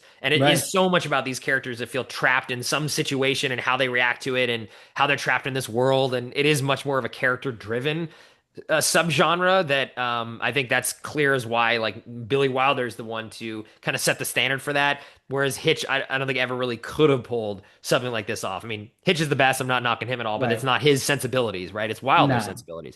exactly. We mentioned the name Barbara Stanwyck, but before we move on to our next movie, I just have to come back to say, like, this is once again a performance for the ages. She's, I think, in my top three actresses of all time. Just the range that she's had, and she was discovery for me, 10, 12 years Mm. ago when I was really getting into movies. And I mean, I knew of Betty Davis, I knew of Joan Crawford and Katharine Hepburn and such, and I didn't know much about Barbara Stanwyck. And she sort of holds her own light and her own mark. Like she is one of those people that could be born today. She's making movies, playing characters who are unapologetic, questionable. The range is sort of so huge. She's done romantic comedies, Christmas movies, to Hmm. kind of real tear jerkers, dramas like Stella Dallas and such, which are also some of my favorites. And then movies like this. I mean, just her, and it's sort of inside out acting. Like she has that gravitas of a Betty Davis performance, but it's without the Betty Davis ness of it. Like she's not like, wiping off her lipstick and Oh, like, right. throwing her wig History off. is Like yeah. it's a lot more subtle for its time. Like in a way, I think modern day acting, I feel like owes a lot to what Barbara Stanwyck put in these movies. So I just love her. Yeah. No, she is fantastic, and this is just another amazing performance Billy Wilder was able to get out of an actress or actor, even right. And the fact that he cast her in this in the first place, I think, was just brilliant move. And yeah, like she is a classic noir femme fatale, like in a way, sort of like set the standard for that too. You know? Yeah, but way more than that. That's sort of the genius because, yeah, she has all the tropes of, the anklet and the Oh yeah, seduction and all of that. But there's something almost menacingly blank and hollow hmm about this person. Like, what's happened to you? What did you live through? right, right, and it never gets explained, which No, it's I like a also love too. haunting quality. Exactly. Exactly. All right. Do you want to talk about your masterpiece? Yeah, so I'll talk about my masterpiece now. This is the 1951 Billy Wilder film Ace in the Hole. So this movie is directed, obviously, and co-written by Billy Wilder, like all these films will be, starring Kirk Douglas and John Sterling. And the IMDb plot summary: frustrated former journalist Chuck Tantum, now working for an Albuquerque newspaper, exploits a story about Trading Post owner Leo Mendoza trapped in the cave to rekindle Chuck's career. but the story soon escalates into a media circus. So this was, I'm sure it was hard for you too, like picking the ultimate like Billy Wilder masterpiece. Like so many films that he made are, I think, masterpieces. Even honestly, Any like of them could be. Sunset Boulevard too is I think my favorite film of his. So I was trying to like be like, well, is there another one I can talk about that's sort of in the similar vein? And for me, it's Ace in the Hole, and this movie is Wilder at his incredibly most cynical, most dark, most biting commentary about humanity, about media, about newspapers. It is a very, very cynical kind of look in that. And I know I mentioned the Nasty. out, yeah, very nasty. And I know I This is the mentioned. nasty, I think. Absolutely. And I mentioned in the beginning of this episode that like I like how Wilder doesn't go full nihilist. He always throws in some little kernels of this. This movie, other than the fact that the main character, who's Kirk Douglas, sort of realizes the wrong that he's done and actually dies at the end and gets sort of punished by the film, that is the only positive The only sort of thing. thing I can find in this in terms of like something good or just quote unquote happening. But this is a movie that I'd not really heard about until college. It was not, it was a movie that was kind of hard to find. It was a bomb at the time. It was a movie that Billy Wilder actually said this is his favorite movie he's ever made. It's a movie that Hmm. he made right after the giant success of Sunset Boulevard. So sort of like he was could do whatever he wanted, and he chose this. And I think the critics even were not really kind to it, but it's kind of come around over the years as being a hidden gem or another one of Wilder's masterpieces. And I certainly felt that way the first time I saw this movie too. I was blown away by how still modern this felt and this sort of situation of there's some human interest story, someone is trapped in a well or some little girl gets kidnapped, and the media circus that gets drawn up around that is and in a negative way. I mean, I've actually never, I'm not really I don't get sucked into those things really. I always feel like it's sort of something about it always is icky to me when there's some of these big human interest sort of things. Right. And this movie deals with all of that in the most in your face type of way, seeing not only the how the newspaper and the media is exploiting this story of this guy trapped in a mine where they're trying to do whatever they can to extend his being trapped because they know they can sell more papers and all these different angles they can find in those scenes where Kirk Douglas is literally convincing the rescuers to do a slower thing and said, well, yeah, we could go in the front, but no, let's drill through the top because, I don't want this story to end in one day. I think we can drag this thing out a little bit more. And then even in a way, kind of more biting is then the audience sort of eats that up. Like this, all the people come there and you see all the sort of carnival rides get set up and they have their, charity single where all these people are singing to raise money for this guy trapped in the mine. And they don't actually really care about this guy. It's like they're there to help dig him out or get him No. supplies. They're just there to watch this sort of like, monkey entertaining them in a circus when there's a real person that is trapped in there who is gradually dying over the course of this film. And there's so many people that are interested but don't care. And that I remember seeing this for the first time, being like, "Oh my God, like this happens today all the time." Like the amount of sort of these little stories that have happened over the course of my life already. And this one was even inspired by a couple of these same things that happened in the 20s and 19 teens. These real cases of people trapped in a well or in a mine, and that always the person ends up dying too, much like in Yeah, this film. But this giant, circus created under it. So I think this movie is incredibly biting, incredibly cynical, but just so well made and keeps you on the edge of your seat about what's going on. Characters that are really bad people, but you still empathize with them and care about them in some way. And Kirk Douglas, I think, is one of his best performances as this totally. main journalist. So I had to include this as a masterpiece, and I'll talk a lot more about the film. But that's sort of a setting of why, to me, this is just something that I think Billy Wilder really hit it out of the park with this one. Yeah, like you said, it's just so hard to pick masterpieces, but yeah, this is definitely the nastiest of all, like really putting what he really feels about humanity and what we are capable of, like you Mhm. said. But yeah, like watching this movie this time, I was like, oh, like it's not even about the human interest story. We are now living in the age where this is happening by the millisecond, Yeah, like every every day there's something, every right? day. I mean, it's not even about like somebody who's trapped in a well, but like, your feed, whatever you're scrolling on, it's exactly that, right? Like it, and that feed ranges from funny to sad to whatever. And the key word is what you just said. You're interested, but you don't care. Right. And we are now fully desensitized pretty much to all of it. It doesn't matter. We'll partake in it. We'll even, over drinks sort of have commentaries and soliloquies about whatever is happening in the world because we read something in the news just a headline, just a word, Mhm. and made our own interpretations with it. And then we go on our merry ways, right? Right. So we are doing this now at all times. And then partly it's us, of course, but then it's media, which is, like in this movie, at least you see like the local newspaper guy sort of has some ethics and morals Right. trying to Right. kind of fight for us. And I'm glad that exists in the movie because it's good tension from a plot standpoint, but also that's Billy Wilder. Like he'll never show that I guess all gone to the dogs, Hmm. like there'll always be something because that's how humanity is, that's what real life is. But I think now like the media is living like this at all times across the board. There's a circus on your phone every second, basically. Many circuses, Many multiple circuses. circuses. Yeah, that's a Yeah, really good analogy to like a social media feed. Each post is its own little, guy trapped in a right. mine, and you can throw a funny comment or some comment on and then move on to the next Or one. a like, Right, or a little like, right? or a Oh, sad okay. emoji. Right, right, exactly. Like the family who shows up in the beginning of this movie too. It's like this going on some road trip and they hear about it on the news and they stop off and they're just sort of there the whole time and they don't really actually ever do anything to help this guy. They're just sort of interested in looking in. And the mom cries at the end when she realizes his dad is dead, but you don't really get a sense that they're ever going to care about this once they drive away. No, no, and speaking of the woman, the wife of the person who's trapped, Oh yeah. I mean, that is a whole trip, this character. But that's the thing, you can look at these people in a very two-dimensional way, but Billy Wilder will never do that in his writing and his direction, that you understand the humanity of these people. And the reason why they are quote unquote you're not rooting for them, but you're interested and you are locked in with them is because even though the motives are wrong, they're selfish entirely.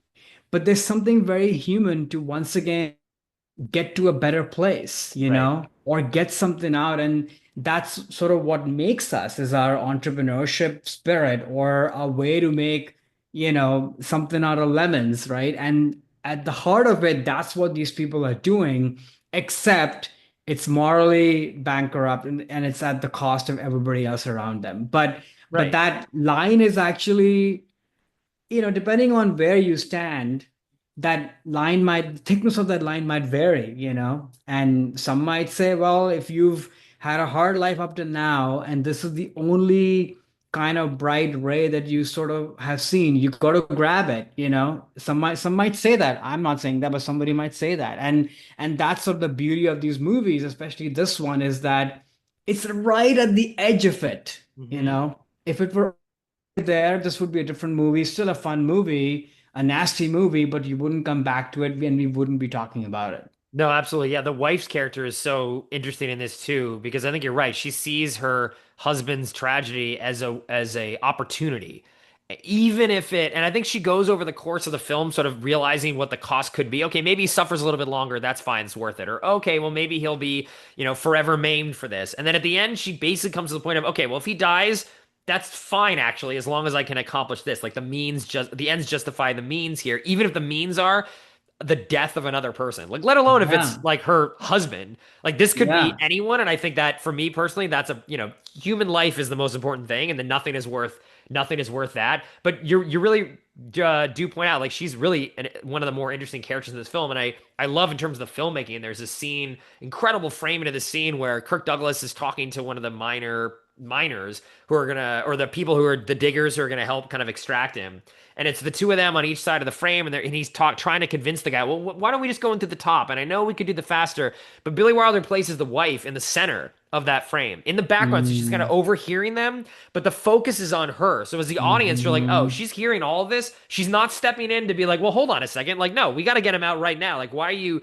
suggesting this other thing? Like, you can see the wheels in her yeah, head turning of like, okay, well, I guess, yeah, because we extend a little longer, I could get a little more famous out of this. Maybe we'll get some kind of monetary compensation. And she's not jumping in and saying anything. And no, it's just a very subtle way of setting Billy Wilder's doing this to kind of set up this character to be it's like, what is brilliant. she kind of going through? And it just all in one shot. It's just, I mean, again, as incredible as a writer he is, or was, it's really just also about the way he's able to marry the visuals to get apart plot and character points. This isn't about like Hitchcock building tension necessarily or excitement or setting up a sort of Rube Goldberg like sequence Right. like Spielberg is so good at. No, it's doing this to get across character and story, Yeah. and it's just so masterful. It's so This so masterful. great. Although this movie, I will say, has a lot of scale to it. I mean, you always feel the bigness of a Billy Wilder movie because of its characters and where they're taking place and the emotional ride that these people are going on. So then these movies, like the apartment literally isn't an apartment, spoiler alert, which we'll talk about, but it still feels so big. Right. This movie actually has scale because of its literal circus that's going on. And that I noticed that because I was like, oh, that's this is a bit of a difference from all of his other Hmm. movies that feel a lot more contained. They're about people. You don't see massive crowds typically in a Billy Wilder movie, even though they feel big. This movie feels big and is big as well. That's a really good point. There's so many great crane shots of Yeah, showing all the cars and the circus that gets set up and the trains coming in, the people kind of rushing in. And it sort of opens up the world where these other Billy Wilder movies we're actually talking about today, most of them are just in rooms, people talking in yeah, rooms. And you could have done this movie like that, honestly. There's a guy trapped yeah, in a mine. He's trapped in a room, and then yeah, other conversations happen in rooms. But I think opening this up just shows how this story is captivating so many people, and yet so many people are there, but they actually don't care. It gets back to that. It's like, how can there be this many people here and no one is coming forward and saying, well, hold on a second, like you shouldn't be drilling in through the top. Like, can we all just kind of start, with spoons even and try to dig this guy out from the front, like something, get this guy out of here? But they don't yeah, really care about it. They feel distant from this in some way. They're not connected to the humanity that's actually going on here, which is a guy trapped in a mine. That yeah. gets lost almost immediately when some uh, Kirk Douglas's character figures this out. And I also find interesting too the photographer who's Kirk Douglas works with, who's the, sort of like the young, up and coming Oh guy, yeah, like the Jimmy Olsen character or right, whatever, right, right. that he slowly corrupts him over the course of the story too. Like in the beginning, he's sort of the voice of a little bit of a conscience. And then once this guy realizes, oh, wait a second, like I could also become kind of famous on this and take the photo that is the one that, is used nationwide for this story. And then very quickly, too, he drops all of the morals that he had and starts getting corrupted by Kirk Douglas's continued, pursuit of his own fame. Like he's doing this to try to get back to New York, right? That's all the Yeah, reason why he's doing this. And then, but again, I think the one optimistic part you can see about this is he does realize it towards the end. Once he realizes Kirk Douglas, oh, this guy's actually going to die. Like, oh crap. Okay, well, let's just like no, this is over now. We can't let this person die. The wife never comes to that conclusion. He does, no, but it's too late. it's too And late. that's Yeah. why he, feels the remorse and then has to be killed basically by the film because of the choices in him. He pays the price, right? Um, Yeah. Yeah. No, actually, when you mentioned the Jimmy Olsen type guy, the ingenue character, it made me think of all the influencers and all that we live around right now, oh right? Like yeah, that's the yeah, other thing. Like on one hand is the media and the circus and how they're doing, but then see, and the media is sort of this amalgam kind of cloud entity, right? But I think what's even more compelling is looking at actual people, right. because the media kind of cloud is also made of people, ultimately. And but I think this movie shows you both sides, which is so Mm. true that yeah, there is the circus, but then if you look at every person, like you were saying, like why wouldn't these people do something different, make different choices? Or why would this guy do what he's doing, gets corrupted along the journey? It's sort of making the point that we all have that in us actually. Hmm. And it's up to us to ultimately make that choice. Of course, Absolutely. it's harder than easy. Sometimes it's harder than easier, but yeah, yeah, Right. No, that's true. I mean, it's very easy, especially in this day and age, to fall into the trap of activism equaling like just knowing about something. Like, oh, I know all about this story, so I don't actually have to do anything with right. to change it. But no, I've done my work. I'm an activist because I know everything about this.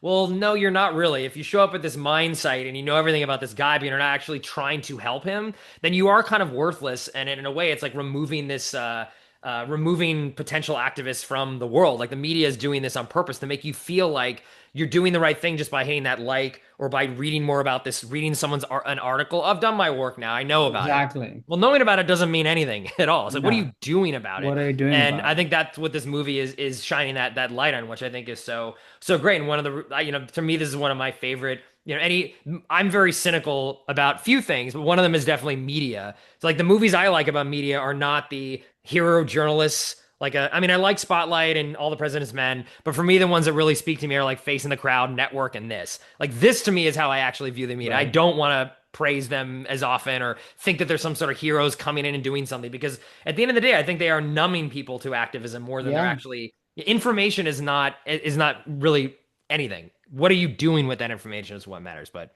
that's a whole Yeah. other podcast that we get into. But I think, but the fact that we're talking about this and you're making these great allusions to modern day and how this is making it a lot worse actually with social media and just the media environment we live in that is a lot more about money than it was even back then, just shows you how prescient this movie really was. And it still bites and still hits even now. And how, in a way, maybe this was ahead of its time, though. Funnily enough, Billy Wilder and the story was inspired by two real life events 2 decades before this movie even came out. So this has always been, I think, with It's with always us as been. humans, right? Yeah, it's sort of the other side of the coin of human ingenuity and entrepreneurial spirit, like we were saying, Yeah. that it's always like, what is the angle here? And Hmm. sometimes the spirit of that is how can we benefit people? But there's always a current of what can I make out of this? Right. And honestly, if you didn't have that, we would be extinct as well as a species. So you sort of need that Yeah. too. Yes, it And can be what am I used in the going right to, way. yeah, Right. if used the right way, but the two are right next to each other, you know? Absolutely. So that's what this movie is tapping on, and it's always been there. Yeah, yeah, Always it's will it's be. yeah, it is a great, again, I put it as my masterpiece. I think this is definitely one of the best films and one that doesn't get talked about as much as Right. Sunset Boulevard or The Apartment or Some Like It Hot, like there's other movies. So if I have a feeling maybe a lot of listeners might not even have heard of this, or maybe have but haven't gone out and see it, I definitely would find this film. It is a just a fantastic movie that really does feel like it was made in 2025 and not Absolutely. the early 50s. It's fantastic. So I'm glad we're able to talk about it. And so speaking of masterpieces, what is your masterpiece for Wilder? Another, again, there's so many. It's like they just keep coming, these movies The that are just whole excellent 10 episode out of is a 10. Yeah, masterpiece. I'm not saying exactly. our doing of the episode is the masterpiece, although some might say. I Some don't might say know. that. I don't know. I've heard Some it. might Some say. people have said, not us, but people have said it. Yeah. But I mean, I was fighting this a lot like you were, but I was like, okay, I have to do this, even though it might be the obvious choice, which is The Apartment from 1960, director Billy Wilder, of course, co-written by him and I.L. Diamond, starring Jack Lemmon, Shirley MacLaine, Fred McMurray once again. I mean, we've covered this movie before as well, haven't Yes, we? we have. And I'm pretty sure we have. yes, I'm trying. Oh, feeling of loneliness. That episode, I think you brought that in for this film. So I'll link to that review down below as well. But yes, we have covered Yeah. this. I mean, it's so good. Like, how can it not? We'll How probably could it cover it not? again at some point. It's that good of a Exactly. film. Exactly. But I think I was the reason I finally settled on this, partly maybe even thinking about what the world thinks, but I think for me, what I zeroed in on is that if there's a spectrum of humanity that we've been talking about with regards to Billy Wilder, and it goes from like really nasty, like you were just talking about with Ace in the Hole, to the other end, like Some Like It Hot, where these people still are kind of lonely, kind of broken, kind of stuck. I think this movie sort of kind of finds itself in the middle right Hmm. away, where there is some really deep sadness to this movie and real loneliness to the point that we are talking about suicide in a movie, which Oh yeah, is, yeah. such a kind of deep and horrifying topic. But at the same time, this movie has lightness on its feet. There's comedy in it, even though in a kind of self-winking kind of way, but there's also love in it. I think that's what makes it different. And there's hope in all of his movies, like we've been talking about. But I think at the end of it, there is love in this movie, and you genuinely feel that from the first time you see Jack Lemmon seeing Shirley MacLaine and how she's framed in the movie. Hmm. I don't think anybody else in his movies has been framed like that. Like she is radiant. I mean, she's beautiful and cute, and you're immediately drawn to her in this kind of I mean, you're drawn to all of his characters, but there's something very special. There's like a twinkle in this person, and so that's what makes this movie a masterpiece, that of all the real humanity and cynicism, this movie also gets to shine love and the twinkle that we can also have. And that's why this is my masterpiece. No, absolutely. This is sort of yeah, he's made like romantic comedies before and a lot of different love stories, but Right. there's something about the love story in this movie between Jack Lemmon and Shirley MacLaine just feels so honest and real because they are both two like fully formed characters with their own hardships to get over, their own desires of sometimes kind of different things, but they find each other throughout the course of the different things that happen in this movie. And again, I love the I referenced this before too. Like the ending of this movie is also kind of ambiguous. Like, yeah, she comes Hmm. back to see him, and there's he's surprised to see her there. He clearly still has feelings for her. She showed up, so she clearly has feelings for him. But it's not like they end the movie like in bed together or with this big kiss, and it's like the end. Like it's No. some classic movie. They're now just hanging out in his apartment, and they're playing cards together, and it's like, does that mean that they're going to be happily ever after?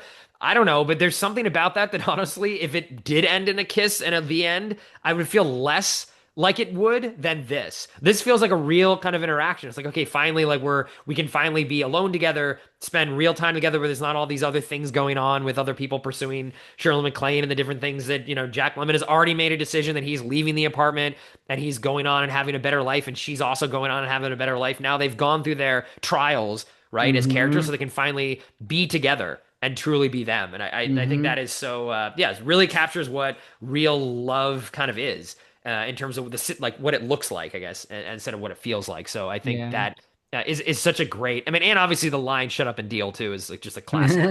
Yeah, Billy Wilder movies I think do have some of the best endings. It's like all of his movies end so well. This is Always. It's another one of those perfect button. classic buttons on boom, and it just gets out immediately. They're not gonna, oh, 10 years later, and oh, now they're in this new city and they have kids and No, like they're happy and they don't need no. that crap. It's just like that. The ending is so perfect. And it feels earned. You're just happy that she's alive.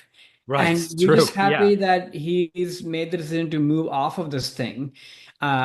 But to get into the movie a little bit more, like when I Yeah. first saw it, I'm sure for the longest time the gag was the apartment itself, right? Everybody's using this and all the hilarity that comes because other guys from the office are coming in and he can't be back and he's running with this cold and those things are funny. But I as an audience member always felt there's like a big ickiness to the whole thing as well, right? Like Because they're all ultimately, having affairs, taking advantage of him, like that piece of it. Like, yeah, yeah. it's all this like office romances and I mean all the guys in the office they're cheating on their wives. So there's that element like this. It's all pretty bad, and that's very classic Billy Wilder, right? Like underneath, I mean, in this case, it's not even underneath, like it's right on the surface, but it's like sprinkled with like sugar on top, Right. or Right. chocolate, like he says Yeah. Yeah. that really bad things are happening, but you sort of laugh with it and at it. And I think as I've gotten older, my laughter at that has reduced time Mm, because I'm like, oh, this is actually pretty bad, but you're still amused by it. And you're still at the edge of your seat that, oh, are you going to get caught? Are you going to go back to your apartment? But I think what I take away more and more is like how lonely and broken and stuck this person is in Jack Lemmon's character. Like mm. this is all on you, honestly. Why Right. you Right. could stop this at any point in time. This can't be the only way for you to get promoted, but you just can't seem to quit it. And the same goes for her too, in a much darker way, Hmm. where she's beautiful, she seems very capable, smart, what have you, but here you are stuck in this affair with this Right. person. But it's interesting to see like how the temperature rises for both of these people. In Shirley MacLaine's case, it kind of goes to a very dark place. And versus for him, it's sort of this like hopeless. I mean, he's literally in tatters. I mean, that whole day of cold and Oh yeah. he's getting sicker and sicker and sicker. Like his body is given up essentially. Hmm. And again, there's hilarity in that too, but yet there's sadness, and that's sort of how these people are connected in a way. And you're rooting for them, and yet I'm mad at them too. I want to slap both of them. I'm saying, get out of this thing. This is crazy. You can do better than Right. that. But then to your point, the end button is that I don't know if they do get better or do they drown each other Oh, down, I don't know. But you root for them anyway because they seem, and that's the thing, the casting is so perfect, right? Like these oh people yeah. are, if these people were slightly more cynical or slightly darker, you wouldn't root for them the way you do. They inherently feel like good people. That's why you root for them despite all their flaws. No, exactly. And what I like too is both of these characters, like you said, were sort of stuck, lonely, in this life trajectory that was not going to lead them into a good place. But they don't, it's not like a plot where each of them directly help each other get out of it, or Jack No, Lemmon jumps out of it because he knows, oh, Shirley MacLaine's going to be there on their side, or vice versa. Shirley MacLaine doesn't say, okay, now I'm done with this affair because now I have Jack Lemmon to be with. They're doing it for themselves. And right, then yes, they end up together. That's sort of like the reward, at the end of it, right. but they're doing it for their own selves. Like they have that courage, maybe inspired by the other person in some way and seeing their plight.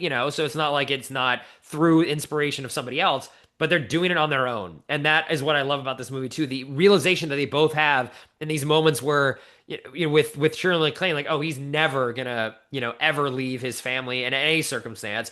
And Jack Lemmon realizing, oh, I'm just gonna, even though I've finally got what I wanted, which is this promotion, this is actually never gonna stop. Like I thought this was Right. gonna be the end of it. I'm now, I have my own office. I'm the guy in the management. They're not gonna be taking advantage of me anymore, and they will see me for an actual like productive contributor to the company. No, no, I'm just always going to be the guy with the key in the apartment, and that's it. Right. And both of those realizations of no, this is never going to change, pushes both of them to make the change that they need to do, but not for one another. And that's Yeah. also something I love about this film too, because I don't That's feel such a too great point. manufactured and too like a movie of like, oh, I'm gonna do this for you. No, I'm doing it for me. Like this is bullshit. Like Yeah. I don't want to be the key guy anymore. And no, I can't. I'm out of here. Like I can't be just taken advantage of by this executive who's never gonna leave his wife and kids. Which again, Fred McMurray's character. Yes, we talked about him in Double Indemnity, who he kills someone, which you shouldn't kill people. But in a way, this movie to me he feels more evil in the Yeah. what he's doing. Like it's just exploiting two of these people, not to mention like his wife and kids. Like there's just something about this that in a way to me feels like he's a more nasty character and a darker villain Oilier. than even in friggin' Double Indemnity where he killed a guy. That's at least how Yeah. I feel. I don't know if you feel the same way about that too.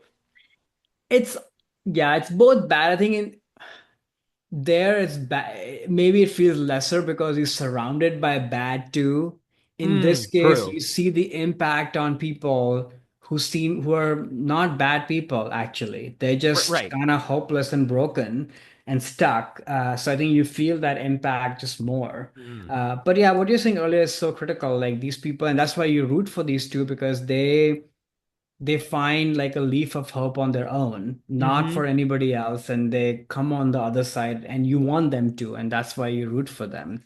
But yeah, this movie again, the lines, the way it's shot, like considering that most of it happens in the apartment and then the office space, and the movie is so cinematic. And then like little visual things, like I mentioned this before too, and we talked about it, but I always think of the scene when he's cooking pasta and using his tennis racket for it. Yeah. Like it's like a little thing that just conveys so much about this person, and the plight that they're in. Like, it's not like you're not making any money. You can go and get another vessel to do this, but it shows how lazy you are, I think, and kind of the headspace you're in that you're fine doing this.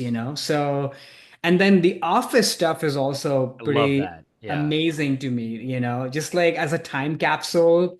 And then to see how people worked and how they looked and the whole elevator thing and how people came. And I don't know, I just love that stuff so much. And you still find relevance in that even now, even though we don't work that way. Most of us don't even go to the office that way. But I know there's something very charming and alluring about that to me. I don't know. No, definitely. Visually, I love the shots in the beginning of the movie when he's just on one of the drones, with the desk, and there's all the desks going out, sort of Yeah.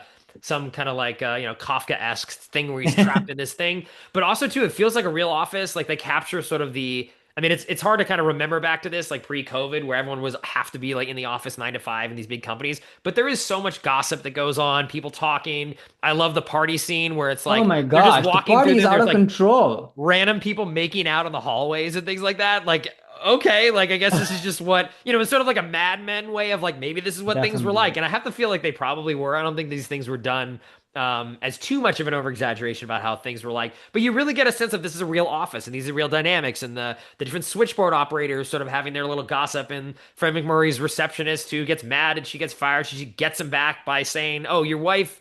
To the wife, oh, he's cheating on you, by the way. So all that stuff feels very real. Like the whole world around these two characters feels like a real world where this stuff is going on. I think that is just a masterful way of, yeah, adding some realism to even them. So like the real stuff that is going on, and there's a real office environment because so much of this movie is kind of about office politics in a way, Hmm. right? Like how much are Hmm. you going to want to get ahead, not based on your work, but because you are yeah good at the glad handing. And in this situation, it's like using your apartment for affairs. But there's a lot of people that I've seen in my working life that have gotten promoted not because they're any good at their job, they're just good at kissing Oh ass.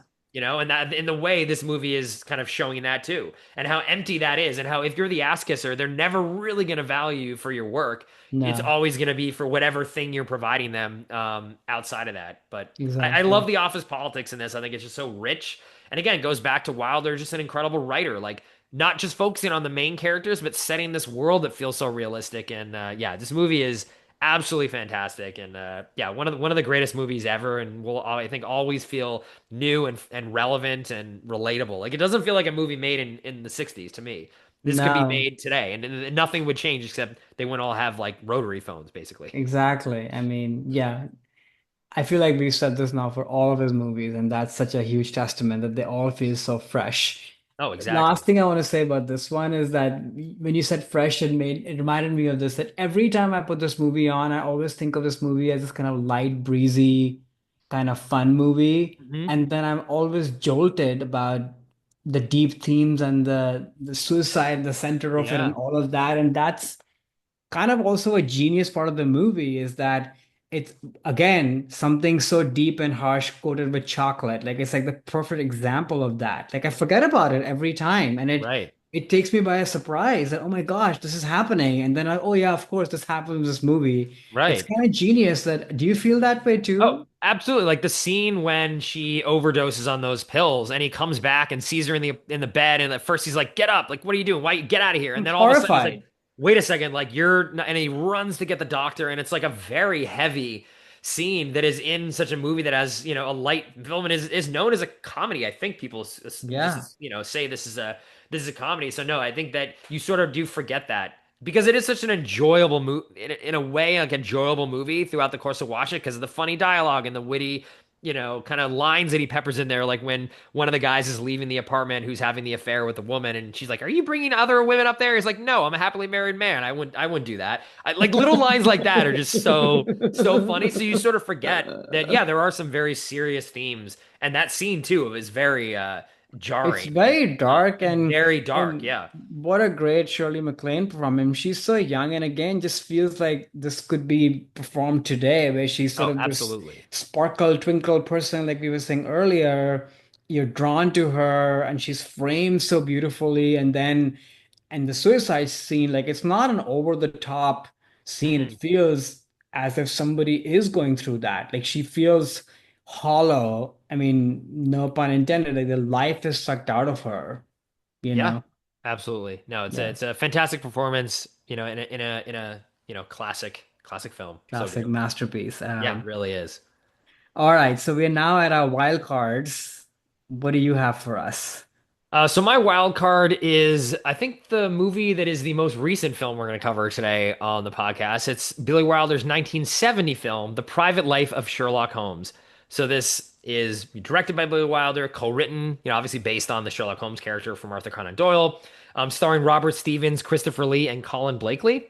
And the IMDb plot summary: when a bored Holmes eagerly takes the case of Gabrielle Valdon after an attempt on her life, the search for her missing husband leads to Loch Ness and the legendary monster. So this is a film that I saw for the first time quite recently. I'd actually never heard of this movie until about 10 years ago. There's a BBC version of Sherlock Holmes called Sherlock with Benedict Cumberbatch, co-created and written by Stephen Moffat and Mark Gatiss, who are two of my favorite TV writers of all time. And they were talking in several interviews saying that their version of Sherlock Holmes was heavily inspired by this film. And I was like, huh, I've never heard of this movie. Like Billy Wilder made a Sherlock Holmes movie, who I'm a huge Sherlock Holmes fan. I mean, I read all the stories as a young kid, loved the classic sort of series, films from Ratburn and Mm. the BBC or not BBC, the ITV Channel 4 show from the 80s. Yeah. And then Sherlock is like one of my favorite shows. So I was very curious to go back and watch this. And, the reason why to me this is a wild card then is that I feel like, first of all, this is a film that is forgotten, honestly, and not a movie that was very critically acclaimed at the time. But I think this movie is it's not perfect, but it's definitely a undiscovered gem in Wilder's filmography. I think he brings a lot of modernization to the Holmes character and treats the Holmes character like an actual human being for the first time. The Arthur Conan Doyle version of the character is very much, just sort of like a superhero, basically. Like, he can do all these things. You don't really get into his psychology very often. I mean, sometimes you touch on little elements of his past, or a couple times he does interact with his brother in the stories. I think there's only two stories where, Mycroft Holmes, his brother, is in, and you sort of get a little bit of the dynamic there. But here, Wilder is really, for the first time, focusing on Holmes as a character and why he's doing the certain things he's doing, showing like a case that he failed on, showing the differences between Holmes, the real person in this film, and then the fictional version that Watson like writes all these stories and they get published in the papers, and then Holmes is like seen in the media as this thing that he really isn't. And there's all those elements in there as well that I do think this is again an hidden gem, I guess, in his filmography, something that way like modern in terms of the take on Holmes.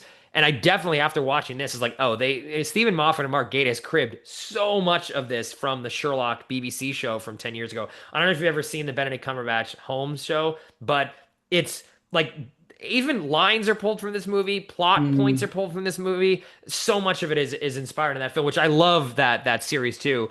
But it's just amazing to see Wilder doing this in 1970 and being, I think mildly successful. There's things that don't work in this film, but there are also things to me that are still just like, whoa, like this is so so incredible with how he cracks open this character that hadn't really been done in this way before. So it's a film I think people should be seeing. And taking on something that is obviously a very big, like he was a huge Sherlock Holmes fan, Billy Wilder. So taking on something that you love is a very difficult thing for an artist to do, and I do think he pulls it off. He adds a lot of good layers into this. So a lot more to say about the film, and then we'll get into that in a sec. But had you seen or heard of this film before? Was it a surprise to you, like it was to me about 10 years ago when I didn't know this existed? Yeah, heard of it fairly recently as well. Had not seen it until watching for this podcast, and I'm so glad you put that on the list because listeners know this. Like, I spend most of my time watching British mysteries and Yeah. miniseries, and in fact, we've been watching the 1984. I think it's a BBC series, The Adventures of Sherlock Holmes, which is Oh, yeah, that's the which is best Holmes. it's Yeah, the best. It's right. just so good, and that I sort of meant it that, oh, I should watch this movie. And after watching this movie, I was like, oh, that show feels even more connected to this show, just in its tone. Even the music in the Hmm. beginning feels very similar to what they have on the TV show. I mean, that TV show is amazing. I've not seen the Cumberbatch one, maybe an Oh, episode or two, because I yeah. can only handle Cumberbatch in like very small Oh, doses, you should especially you where should I'm watch. Yeah, now. you should watch it when you finish the 80s version of, Yeah. Holmes. It is Okay. just fan. Yeah, I'm a huge Moffat fan, I so mean, it's, it it's was a fantastic work. huge thing, I know, Yeah. for sure. But yeah, I just love this world. So I'm almost like I was beating myself up that I waited this long to watch a Billy Wilder movie on Sherlock Holmes. But I'm very glad that I watched it. I'm with you. Like, the movie's not perfect. It's not, a classic Billy Wilder movie. Hmm. But it's a very interesting movie. First of all, like, I've never seen Billy Wilder, maybe I'm wrong, like take on a character that exists outside, like Hmm. taking on IP essentially and, Yeah. No, he not done this writing before. something on top of it. But if you think about it, and in that case, it's a perfect wild card because he's never done that before, I think. But it's a very Billy Wilder character who is kind of stuck, at least in the frame of this movie, because we are not Mhm. meeting him at a high of a case that he's solved. No, he doesn't. He He fails at even doesn't solving this case. He can't. He doesn't exactly. even do it. Yeah. No. And then again, like talking about the whole kind of subversive nature of it, like the first act of the movie is all about is Watson and Sherlock a gay couple? Hmm. and they are not even being subtle about it. Like it's like very much, I mean, the Russian ballet guys are all like around Watson That's and so they're funny. like, oh, this is totally fine in the ballet world and what have you. And then of course that becomes a bit of a jumping off point to this, the woman who enters the whole movie. But but yeah, I think the movie is very disjointed as well. Like this whole first act of him being sort of gay or them being a gay couple really doesn't have much of a connectivity to the rest of the movie. Hmm. And that's very atypical from a Billy Wilder movie because everything is so neat and precise and yet so light on his feet, like we've been talking, versus this movie doesn't fully hang together. That said, the journey that they go on and the relationships that they explore are amazing. It's just so great to see a Billy Wilder movie in color because Right, there right. are few of them, and this movie has a lot of scope. Like by the final act, like this movie is sort of like a mystery thriller with espionage and kind of like a monster haunting thing, which all things that I don't think Billy Wilder has ever really done before. So I don't know, I was taken by it, and I chuckled a lot. I thought Watson is great, the actor who's playing him. I will say I've never seen the Sherlock, the actor who plays Sherlock in the movie, anything else. He's primarily a stage actor. It's an interesting casting choice in my mind. I think this movie would be, in my opinion, way better if somebody else was cast in this role. Because I think part of the gag is it, or the fun chuckle is that, oh, he's not gay actually. Meanwhile, the actor you have is totally gay in his portrayal in this movie. Like, I find him to be talking like a Downton Abbey woman, essentially, It's very odd, like why this person talks and behaves this way. And I don't know, is that the joke or is it not? So I was very confused by that portrayal, but still interested in the movie and enjoyed it. Despite that, is Yeah. kudos to Billy Wilder, I think. Yeah, I have a lot of sort of thoughts on the queer like reading of this film, but yeah, just on the film itself, I agree. Like the it's not perfect. Originally, his intent was to have it more of a episodic nature, so there was actually three other cases they were going to have in this Ah, movie, and then the main case of the Loch Ness monster piece of it was going to come on at the end, and they ended up cutting the other two cases, even though they filmed them. So I think that would have made a little more sense of like, here's a bunch of secret stories that I couldn't tell as Watson I when it see. was alive. So some of it was sort of due to the editing process, and this is a film that I think he admits it was kind of a failure just because of all these issues he had to deal with the studio and things like that. But I think that the especially that second case and the portrayal of Holmes too, I think is great in that he does feel like a real human for the first time. You understand his motivations, what he's trying to kind of to do, and the mystery is there, and it's interesting. But to me, this is less about a mystery; it's more about a Yeah. character study, which is something that Holmes had never been given up until this, and then the Gatiss and Stephen Moffat show is very much about that. It's Mm, very much both about the plots, but also so much about the characters, especially between Watson and Holmes. And I think mm, this movie, that relationship in this movie is so incredibly and so incredibly well done too and explored, which I thought is really interesting. And yeah, it's in terms of the queer reading of the film. So the initial intent that Billy Wilder was saying is he wanted to make a gay Sherlock Holmes movie, but got scared and kind of like got backed away or didn't end up exactly what his original intent were. And there's a huge, a very popular sort of like queer reading of this film that Holmes is gay, that Watson is too, but doesn't really understand what that means. And that's what a lot of the dialogue is sort of, right. implying that he's actually not really like in the end when he hears the news of that woman who he was kind of tricked to believe was real because I think I read it as, oh, he maybe was falling for this woman a little bit, so Yeah. he was blinded by love to why like he was able to be fooled by her even though his brother wasn't, and she ended up being a bad guy. I sort of read it as that, but there's definitely a reading on this that is the queer subtext is more in the foreground.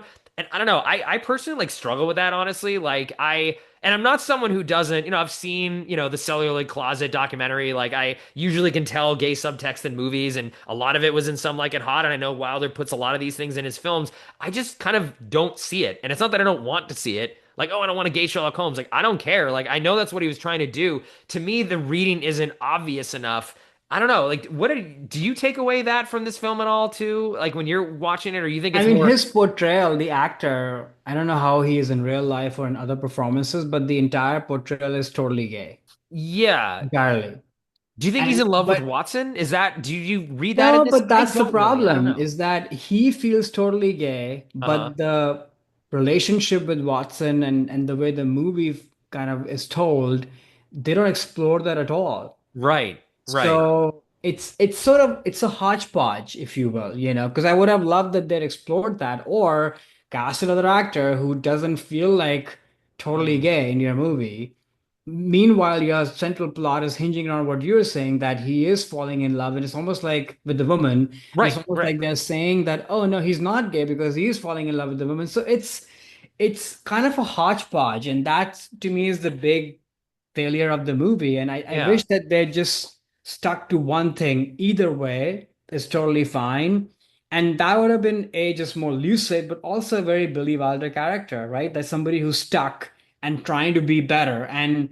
And what could be more interesting for a brilliant person that we all recognize as brilliant to be stuck? Because you Right. don't typically associate that, but of course, anybody can be stuck, right? And there's something really fun there. And maybe that's why he was attracted to follow a brilliant guy in all his failed cases, Right. I love that idea actually. It's very Billy Wilder, Oh, but absolutely. Like the subversiveness is totally there. I think the yeah. conceit of the film was really cool. Like, oh, these are the cases that I couldn't talk about as Watson because it would make him look bad. So now you're finally able to see them.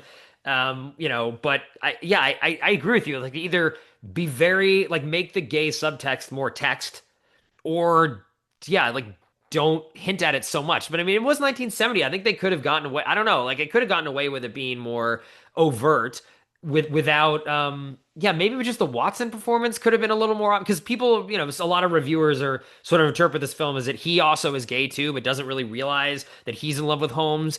But Holmes knows that he's in love with Watson, but can't kind of admit it because of, the times. I think those are super interesting things that I think the movie kind of dances. It's like puts things there, but doesn't really do anything with them. At least I don't see it. Other people see all these different, subtle hints at this romance between the two of them. I don't know. I kind of want to see it because it will make the movie better, I think it's but I not don't really see it. delved in. No, I don't Yeah. think so. Yeah, I mean, the subtle is it's not even subtle. They're kind of walking away. And I guess you could argue because they're walking away from it so hard, so maybe there is subtext in that. You Mm. can read it that way, but we also live in a world of like people just finding things and whatever. And I mean, sure, I mean, I'm sure if I wanted to, I would too, but Hmm.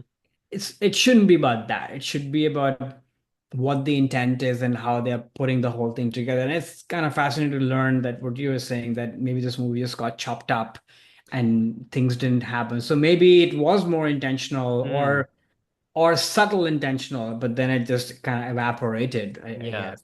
Yeah. Yeah, it's a movie though that I do enjoy. I think it's a great Yeah, it's watch, and very enjoyable. it doesn't feel as subversive on Holmes now than I think it did at the time, just because especially the Cumberbatch Sherlock is basically this.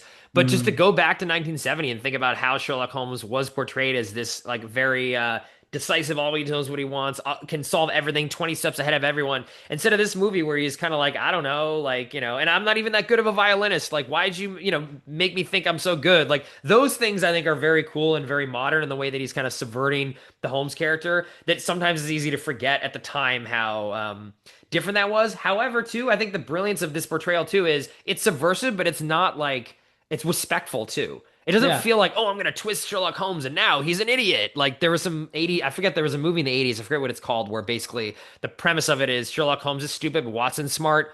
And that's sort of like Oh. the again, I can't remember the name of that movie. I'm sure Hmm. listeners are screaming it out, but I'd seen it. Yeah, I'd seen it at the time, and but like it's that is almost like too insulting to Holmes. Whereas this movie, I think, is very reverent to what Arthur Conan Doyle created. They're just adding these more layers in and making the character more interesting than as a character than what Conan Doyle was doing, which is just he's a device in the plot. So Yeah, no, I agree. great film. And that made me remember Like the whole plot line of his like drug addiction. Like Mm-hmm. that's pretty out there in this movie. And again, like a very Billy Wilder thing in my mind. Like this person is stuck and kind of depressed and doesn't know what to do. And if he's not, solving cases and being on that high, like he doesn't know what else to do. So he resorts to that. So in all actuality, he sort of has the personality of an addict. And in a way, maybe it's that makes him even really good at his job. Yeah. And so they actually show that, and I wish the movie had more of that and Mm-hmm. exploration because they show it very deeply, and it's kind Yeah. of quite upsetting when he just disappears. And you see, maybe that's what the subtext is because Watson is truly upset by that. Like, you don't Yeah. have to do this, and he cares for him. But to me, that lands again as like being a really good friend, not anything else. But yeah. Right, right. Yeah, no, that's a really good point. Well, speaking of addiction, why don't we move on to your the last movie we're covering, which is your wild card. So why don't we dive into this one? Yeah, that was a brilliant segue, actually. You did it on purpose, I'm sure, right? You were setting that up, and I No, just I took the wasn't. baton. Okay. All right, so my wild card is The Lost Weekend from 1945, directed, of course, by Billy Wilder, starring Ray Milland, Jane Wyman, Philip Terry. Quick logline: the desperate life of a chronic alcoholic is followed through a 4-day drinking bout. We've never talked about this movie on this podcast, and I remember seeing this when I was kind of really getting into Billy Wilder movies and was just completely blown away by this movie because by then I was sort of primed for noir, Mm. psychological dramas, sprinkled with some sugar, sprinkled with some nasty, and this movie, it has elements of those, but this is probably the saddest movies, because there's sadness and you feel for characters in all Billy Wilder movies. I mean, we just Right, talked about Shirley MacLaine and such, but this movie is entirely about this person who once again is stuck, but unlike other Billy Wilder characters who are trying to make something better through all sorts of pathways and even wrong ones, and they either get punished or they make it across the way Shirley MacLaine and Jack Lemmon seemingly do. In this case, this person is just completely trapped and they're in their own way, in a big way, and it's an unflinching look at alcoholism, for its time, for any time actually. And I know there was a lot of brouhaha, like with all of his movies, where the alcohol industry was not very pleased when right. this movie came out, and it doesn't shy away from that at all. And I think what the genius of the movie, and we'll get into the movie in a bigger way, is that this person is not I mean, they are a sad sack in some ways, but they're at the edge of it because Hmm. you can see the potential. You can see this person can be better. He is surrounded by people who actually love him. Like Jane Wyman's character loves him actually and wants the best for him. Hmm. I think that's what makes this movie even more effective because you're almost like maybe he'll make the right choice. Maybe this would be the last time, and but he doesn't, and that's what alcoholism is, that you are taken over by it completely. And so it's very sad, but I'm making it sound like a dreary movie. Actually, it's not. It's a very propulsive movie, like all Billy Wilder movies are. It's visually magnetic. There's some great visual moments right from the Hmm. opening scene of the New York skyline to zooming into this apartment and the bottle hanging outside. Like, it's a little on the nose, but I think it works in this movie. Like, you need that kind of opening for a movie like this because you're going to be on this guy. So, yeah, I think this is a masterpiece in its own way for what this movie is, attempts at and delivers on and accomplishes. But it's definitely a sad portrayal of a person. Yeah, I think this movie is absolutely fantastic as well. And we'll talk more about it because I think the ending isn't quite land with me. That's the one thing that would hold it Yeah, back for this for being like yeah. a honestly a 10 out of 10 film. But no, I think this movie is incredible in that it does really tackle a very hard subject matter, addiction, specifically alcoholism, in a way that is not some kind of like exploitative, like after school Mhm, special kind of version of it, or like reefer madness, where like, oh, this person is a terrible person because look, he's a drunk, and like, look at how mhm, you really feel for this guy, and you mhm. understand where, in a way, like what how hard it is to deal with an addiction like this. How that at every turn, anything you can do, even if you have good intentions, it's like, well, how can I get that? I just want that one next drink. What about that one next drink? Oh, how do I get this one bottle? And he knows that people love him, but what's driving him is that addiction. And I love too that it just starts you right in the middle of this. He's already an addict. You don't see some slow decline. Yeah. He's an alcoholic, and I don't know if at the time it was sort of classified as much as a disease, but it is a disease. It's It's a not disease. a That's what you come character. away with. Right, it's not a character flaw. It's something you're No. born with. You have this thing inside. It's a chemical thing inside of you. So it doesn't mean he's a bad person or a flawed No. person. He's just struggling with this disease, and the fact that the movie treats it like that from the very beginning throughout to the very end, I think is just very ahead of its time. And Right. even though it's not like shying away from the horrible things this guy does, the things this guy goes through, it never to me feels like it is pointing a finger at it and like, look at this loser, look at this guy. And that is what every time I see it, it just makes me honestly, it makes you feel sadder because Oh you're like, yeah. oh, this he can't control this. Like he needs help. Like he cannot survive on his own. This isn't something where like, screw this guy. Like, Yeah. he's an alcoholic, get him on the streets. It's Yeah. just it's so, and the performance too of the again, I'm blanking on the main of the Ray actor. Milan. Oh my God, just Yeah. so powerful, and you believe every moment. It's not overdone. He's not some crazy drunk, and you really feel for this guy and his struggles. I love this. I love this film a lot. Yeah, Yeah. so And good. like, alcoholics that I know in my life or have known, there's also a twinkle in their eye, Hmm. because Right. they partly is driven by alcoholism because they get really good with kind of manipulating, people because they need to find what they need to find and get it. And so they're charming actually. Oh, And absolutely. and you almost forget and they'll do a number on you, and I think all that is on display in this performance and in this movie. But like you said, it's never pointing a finger at him. You feel for him, you empathize with him, but you also see all these other dynamics at play, and it's true where like suddenly the same person would be totally down in the dumps, and the next day they might be totally fine. And Hmm. and that's the confusing nature of this disease, is that it's not somebody with a broken leg or Right. who's losing their hair or weight, although I guess you are losing weight or putting on weight, that can happen. But you're seemingly fine, you're gregarious, you can be the life of the party, but just be so deeply kind of troubled. So it's all on display. And also what's genius about the movie is that this person is a writer, which Yeah. is something that Billy Wilder knows very well. So Mhm. I don't know. I don't know if I haven't read enough about that, which is that maybe this is his most personal movie in that sense, right? That if you're trying to Yeah. write and you can't write, or maybe you're not as good, or you were never that good, what does that do to you? And is that just a crutch that's leading you to this, or did you always have this in you and now this failure, quote unquote, has kind of brought this up in a bigger way? But what is it? Who knows? And Yeah. maybe it was, yeah, I think, yeah, this is based on a book, but right. from what I know, this movie was made after Double Indemnity, and Wilder with Double Indemnity worked with Raymond Chandler, who was like a famous author, but was also a raging alcoholic. So he wrote this Mm, movie to deal with that experience. He decided mm, to go to this material because of his experience of working with an alcoholic writer. And they had a huge fights during the development of Double Indemnity, and it was like they never worked together again. It was like a very acrimonious relationship. that And I makes think sense. from what I've read in interviews, Billy Wilder kind of had to make this to wrestle with what it's like to know and be so close to someone with a disease like that. And I think the original author of this movie was an alcoholic who eventually died of it. So it wasn't like Billy Wilder wrote this out of whole cloth, but there is something very personal. You definitely hit upon that of he just saw this firsthand and needed to sort of process his reactions and his relationship with Raymond Chandler through his art. And maybe that is also why this movie is so empathetic towards the main character. Hmm. He's not attacking him.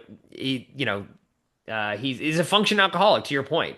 He's able to function. He's not like he's just trapped in a room drinking himself to Right. death every day. It's like, no, he's out there in the world. Sometimes he's super charming. He's picking up on women I love their meet cute moment when they meet at Yeah, the play. And he's able to be charming and go to the party and have a good time with her and make her fall in love with him.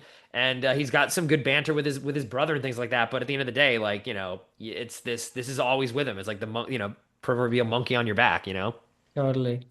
Yeah, that's interesting to hear that that's what drove Billy Wilder to write this and make this movie. But what a, I mean, I don't know the guy. I'm sure he had flaws and like all people do, but it's the most empathetic way to wrestle and deal with something like this Yeah. that you experience. Because he could have made this movie with a totally different tone of, Hmm. like attacking this person and the horrible time he had with this person, but instead he really sounds like investigated and explored what it feels like to be this way. Um, Speaking of the book, I read that this book was written by the guy who is an alcoholic or was an alcoholic, apparently a gay guy. So that's the Oh. other kind of thing which I guess he was like, I'm just going to tackle one thing and not Mm. go deal with that as well. But the caretaker person or the male nurse or whatever that we meet, who sort of feels Very effeminate. very Yeah. effeminate and maybe sort of overly kind of depicted, but that's sort of one piece that's sort of in the movie that maybe comes from the Interesting. author or what have you. But that's a pretty important character in the movie, who Hmm. is sort of a voice of reason and even care and comfort. So I'm glad that he got that in the movie. Right, right. Yeah, maybe you're right. It's like talking about both closeted homosexuality and alcoholism was just maybe too much to Too put into much. one film. But and also in a way too, I kind of like how they don't ever get into the origins of why he started Right, drinking. Though it does add a lot if it is like, oh, he's closeted and that's why he has to drink, which I think is something a lot of people struggle with. But I like how they kind of don't, because then it sort of puts a, well, this is the reason, right? Whereas, right. I don't want to know either that you're born actually. with it or it just makes it more open. Like people have a lot of different reasons why they become alcoholics and kind of turn to that and addicts in general too, not just with necessarily alcohol. So I like that it kind of leaves that a bit open too. And not only I think is the subject matter so great, but I've kind of alluded this a little bit in the beginning of the episode, but the visual stuff in this movie is incredible. Like this Oh, scene, he's at the play, and all of a sudden all the people change into like dancing bottles. And again, the walking down the street and seeing the neon signs passing you by to sort of signal a feeling of lost and loneliness walking in a big street that literally I thought Bugs Bunny invented that. I just think hmm. that the visual stuff blew me away in this movie too when I first saw it. I'm like, whoa, this is like very interesting, and not just about the subject matter, but how he executed on it and the score too. That theremin Oh, score, you amazing. feel like an addict would. It's just sort of that hypnotist, like woo. It's like Hypnotic. this And hypnotic also like this, desire. it's haunting thing, desire, but also something else that has control over you, kind Yep. of. Right, right. Like a snake being hypnotized by some, it's like Yeah, and that's what the addiction is to this guy. So yeah, I think so many different things really work. But to me, the one thing that I don't really land 100% with me is just the ending of this movie where yeah, he just kind of is cured, sort of, I guess, but it's not ambiguous enough, I guess you said. So right. we've been talking a lot about ambiguous endings in Wilder's films being what's so great about it. And this one, maybe he just had to have too much of an optimistic ending because he couldn't. Because the whole movie is so sad, So pretty sad. much, that I think Yeah. he had to. Yeah, so that I wish was a little more realistic, where it leaves you a little bit like, well, I mean, and not that they say I'm cured or something like No, that, but it doesn't feel like it's earned in the same way the rest of the movie is setting up. I just wish they had kind of gone for a little bit more of like a darker ending, but maybe to your point, this movie is so dark and sad that to end on a sad note even now in a movie is really hard to kind of land. Like you don't want to leave the audience feeling depressed when they leave the theater, even though if the movie is depressing. So maybe he had to put on that little button there. But if that ending was just a little bit more true to I think the spirit of the rest of this movie, I mean, this would be in my mind like a 10 out of 10, right up there with the Sunset Boulevard and the Apartments of the world, like and Ace in the Hole. Like honestly, like this movie is that good, even though it is a hard watch. yeah, and I think I agree. We also have to think about the fact that this movie is made like right after the war, right? It's 1945. Right, So it right. That's has true. like a lot of that bearing on it. Like you could almost replace alcoholism with the trauma and such coming out of the Mm, war. And I'm sure hmm. many people were dealing with just alcoholism or just, the aftermath of the war. So Good to point. watch this movie at that time in such an unflinching way, you probably need to give people just a little bit of hope that, okay, we can figure this out. And the truth is, you can. It'll be hard, but Hmm. there is hope. And I think now that I'm thinking about it, Mm. maybe it's purposeful because the other movies, the people who are bad and broken, they're kind of left at this ambiguous sort of point, right? Like Mm, this person is by not doing that, he's making the point that this person is not bad. mm. This is not a character flaw like you said. It's more of he's overcome with this disease, and maybe there is hope to cure that and find a better life, and let's see what happens. That's a really good point. Yeah, the movie doesn't want to cannot punish him in a way, right? Because he's born, it's just part of who he is. He has this disease. So that's a really good point. They ending on anything not this would have been too, yeah, like mean-spirited, or like feel Right, like that you get judgment needs to be punished. passed. And Yeah, you don't pass judgment on people that have medical conditions or right, addiction, any kind of addiction. It's not a judgment call. It's that you want to understand it and try to help them through it, right. even though it's going to be hard. So that's a really good point. Maybe that was very intentional. Because again, I don't know how the book ends, or if the book was, maybe it ended like this and he interpreted it that way, or had to maybe put his own a little bit more optimistic sort of, like, I think it ends on like a sunrise, right, in New York, over New York City. So it's like, oh, a new day, and maybe finally now he's kind of over it. So yeah, Yeah, let's hope he's feeling better. I know, I know. A great New York movie too, actually. Underrated New York movie, and they shot there because Hmm. that's sort of atypical, I think, for Right, movie right. It being wasn't on made in New sound York. stages. Yeah, it No, felt very much like in it the felt city. very much That's like true. that. It does feel a lot like New York. Yeah, yeah. What a ride this has been. Yeah. It's sort of hard to come off and watch other movies after watching these movies. I mean, typically we our next segment is what would we want this filmmaker to be making? Sadly, we can't really do that in actuality. But do you have any thoughts on if Billy Wilder were around, what would you like to see him do next? This is interesting. This is actually something I've started thinking about because I've not seen all of his films, but after this episode, I'm actually trying to watch a lot of his films that I haven't seen, and a lot of them are these later movies that just kind of don't really work. I kind of put him in the same category as like a William Wilder, David Lean, John Huston, who after they were so great in that classic Hollywood period, but once New Hollywood kind of came in, they really were just they can't they can't fit it. They cannot create art No. that works anymore. So in an odd way, it's like I don't think he could. His movies wouldn't be good if he was still around today. To Mhm. be honest, like he's not someone who, there's very few directors like us that can last. I mean, he was working for 6 decades, I think, something like that, because all the way into the 80s, that can sustain a career like that, like Scorsese. Clint Eastwood, like there are very few that have giant filmographies that are still making some classics. And unfortunately, I think Wilder kind of like ran aground in like the mid 60s. So I don't know. I think he's was of his time, released some of the greatest movies ever made. I think might be one of the best screenwriters of all time, but there's a time and a place for Wilder. And I think that was the 30s, 40s, and 50s, really. I mean, that's a sad thing to It's a kind of end sad on thing with to him, but say, I mean, yeah. he's incredible, but I don't think he would have translated to the modern sensibilities. I don't know. What do you Yeah, think? or it's sort of the other way, right? Like he always had this rebel in him and was always modern, but it was the constraints that made him that tension that he felt with the constraints that brought the best art from him. And then Mm. once it was all kind of open, it's so hard for him to really capture that. That paired with being, I guess, older and, just filmically thinking about things differently as New Hollywood. Like it's just like a perfect storm. It seems like, but not in a good way.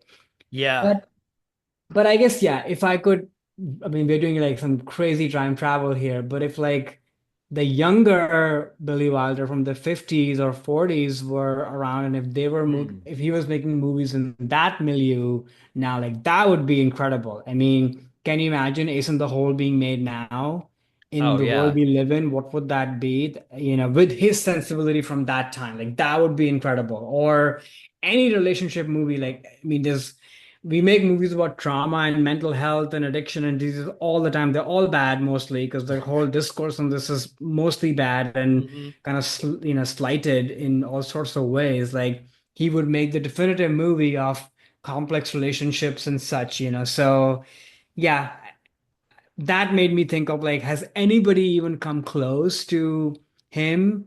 No, No. it's just hard. No, but in a way too, I guess we can sort of I could make an argument that he already has done what you just said. Like Lost Weekend is sort of the definitive. I mean, True. his movies do feel very They're modern, or at least fresh. and Yeah, they feel fresh fresh. still. Like Ace in the Hole still lands. The Apartment, like we were just, it doesn't feel kind of out of place. Again, maybe they have rotary phones, but it's something that's still he was so ahead of his time with the way he's telling stories and tell stories that are so universal that I think he's already done all the He's things already given you us said. And everything. again, I wish obviously he was still around. He's a very cool guy. He was a great interviewer. Like I love the Yeah, sound of his voice and like sort of his spark comes through in a lot of those interviews. But in a way, I think he's already done all of this. you're That totally just shows right. the power of how great he is. His movies are timeless. The ones we Yeah, talked about today, and there's so many more. I mean, he's just such a yeah, one of the greats, hands down, like no question, just yeah. amazing. This was such a fun thing to do, and glad we did this episode. But tell our listeners, what are we doing next? So another one of the greats is coming up next, but not a director. Actually, he has directed a couple films. They're not that great Yes. though. But as an actor, it is Mr. Denzel Washington. So we're gonna do Denzel, his career, and also the new film that he's coming out with, Highest to Lowest, which is a new Spike Lee version of Kurosawa's High and Low. So that is dropping on Apple TV, I think, in about 2 weeks. Apple TV Plus. I think it's in theaters now, but it'll be an Apple TV Yep. Plus. If a lot of listeners can catch up on it before we cover that. But very excited to cover Mr. Denzel. I think he's just an incredible, one of the best actors ever. Always entertaining, no matter how good the movie is. And I'm excited to go down the Denzel Washington path with you in 2 weeks, and listeners Same. obviously too. Yeah, no, excited for that. Well, with that, this is our episode. I hope you enjoyed our conversation on Billy Wilder, and please comment on what are some of your favorites of his movies.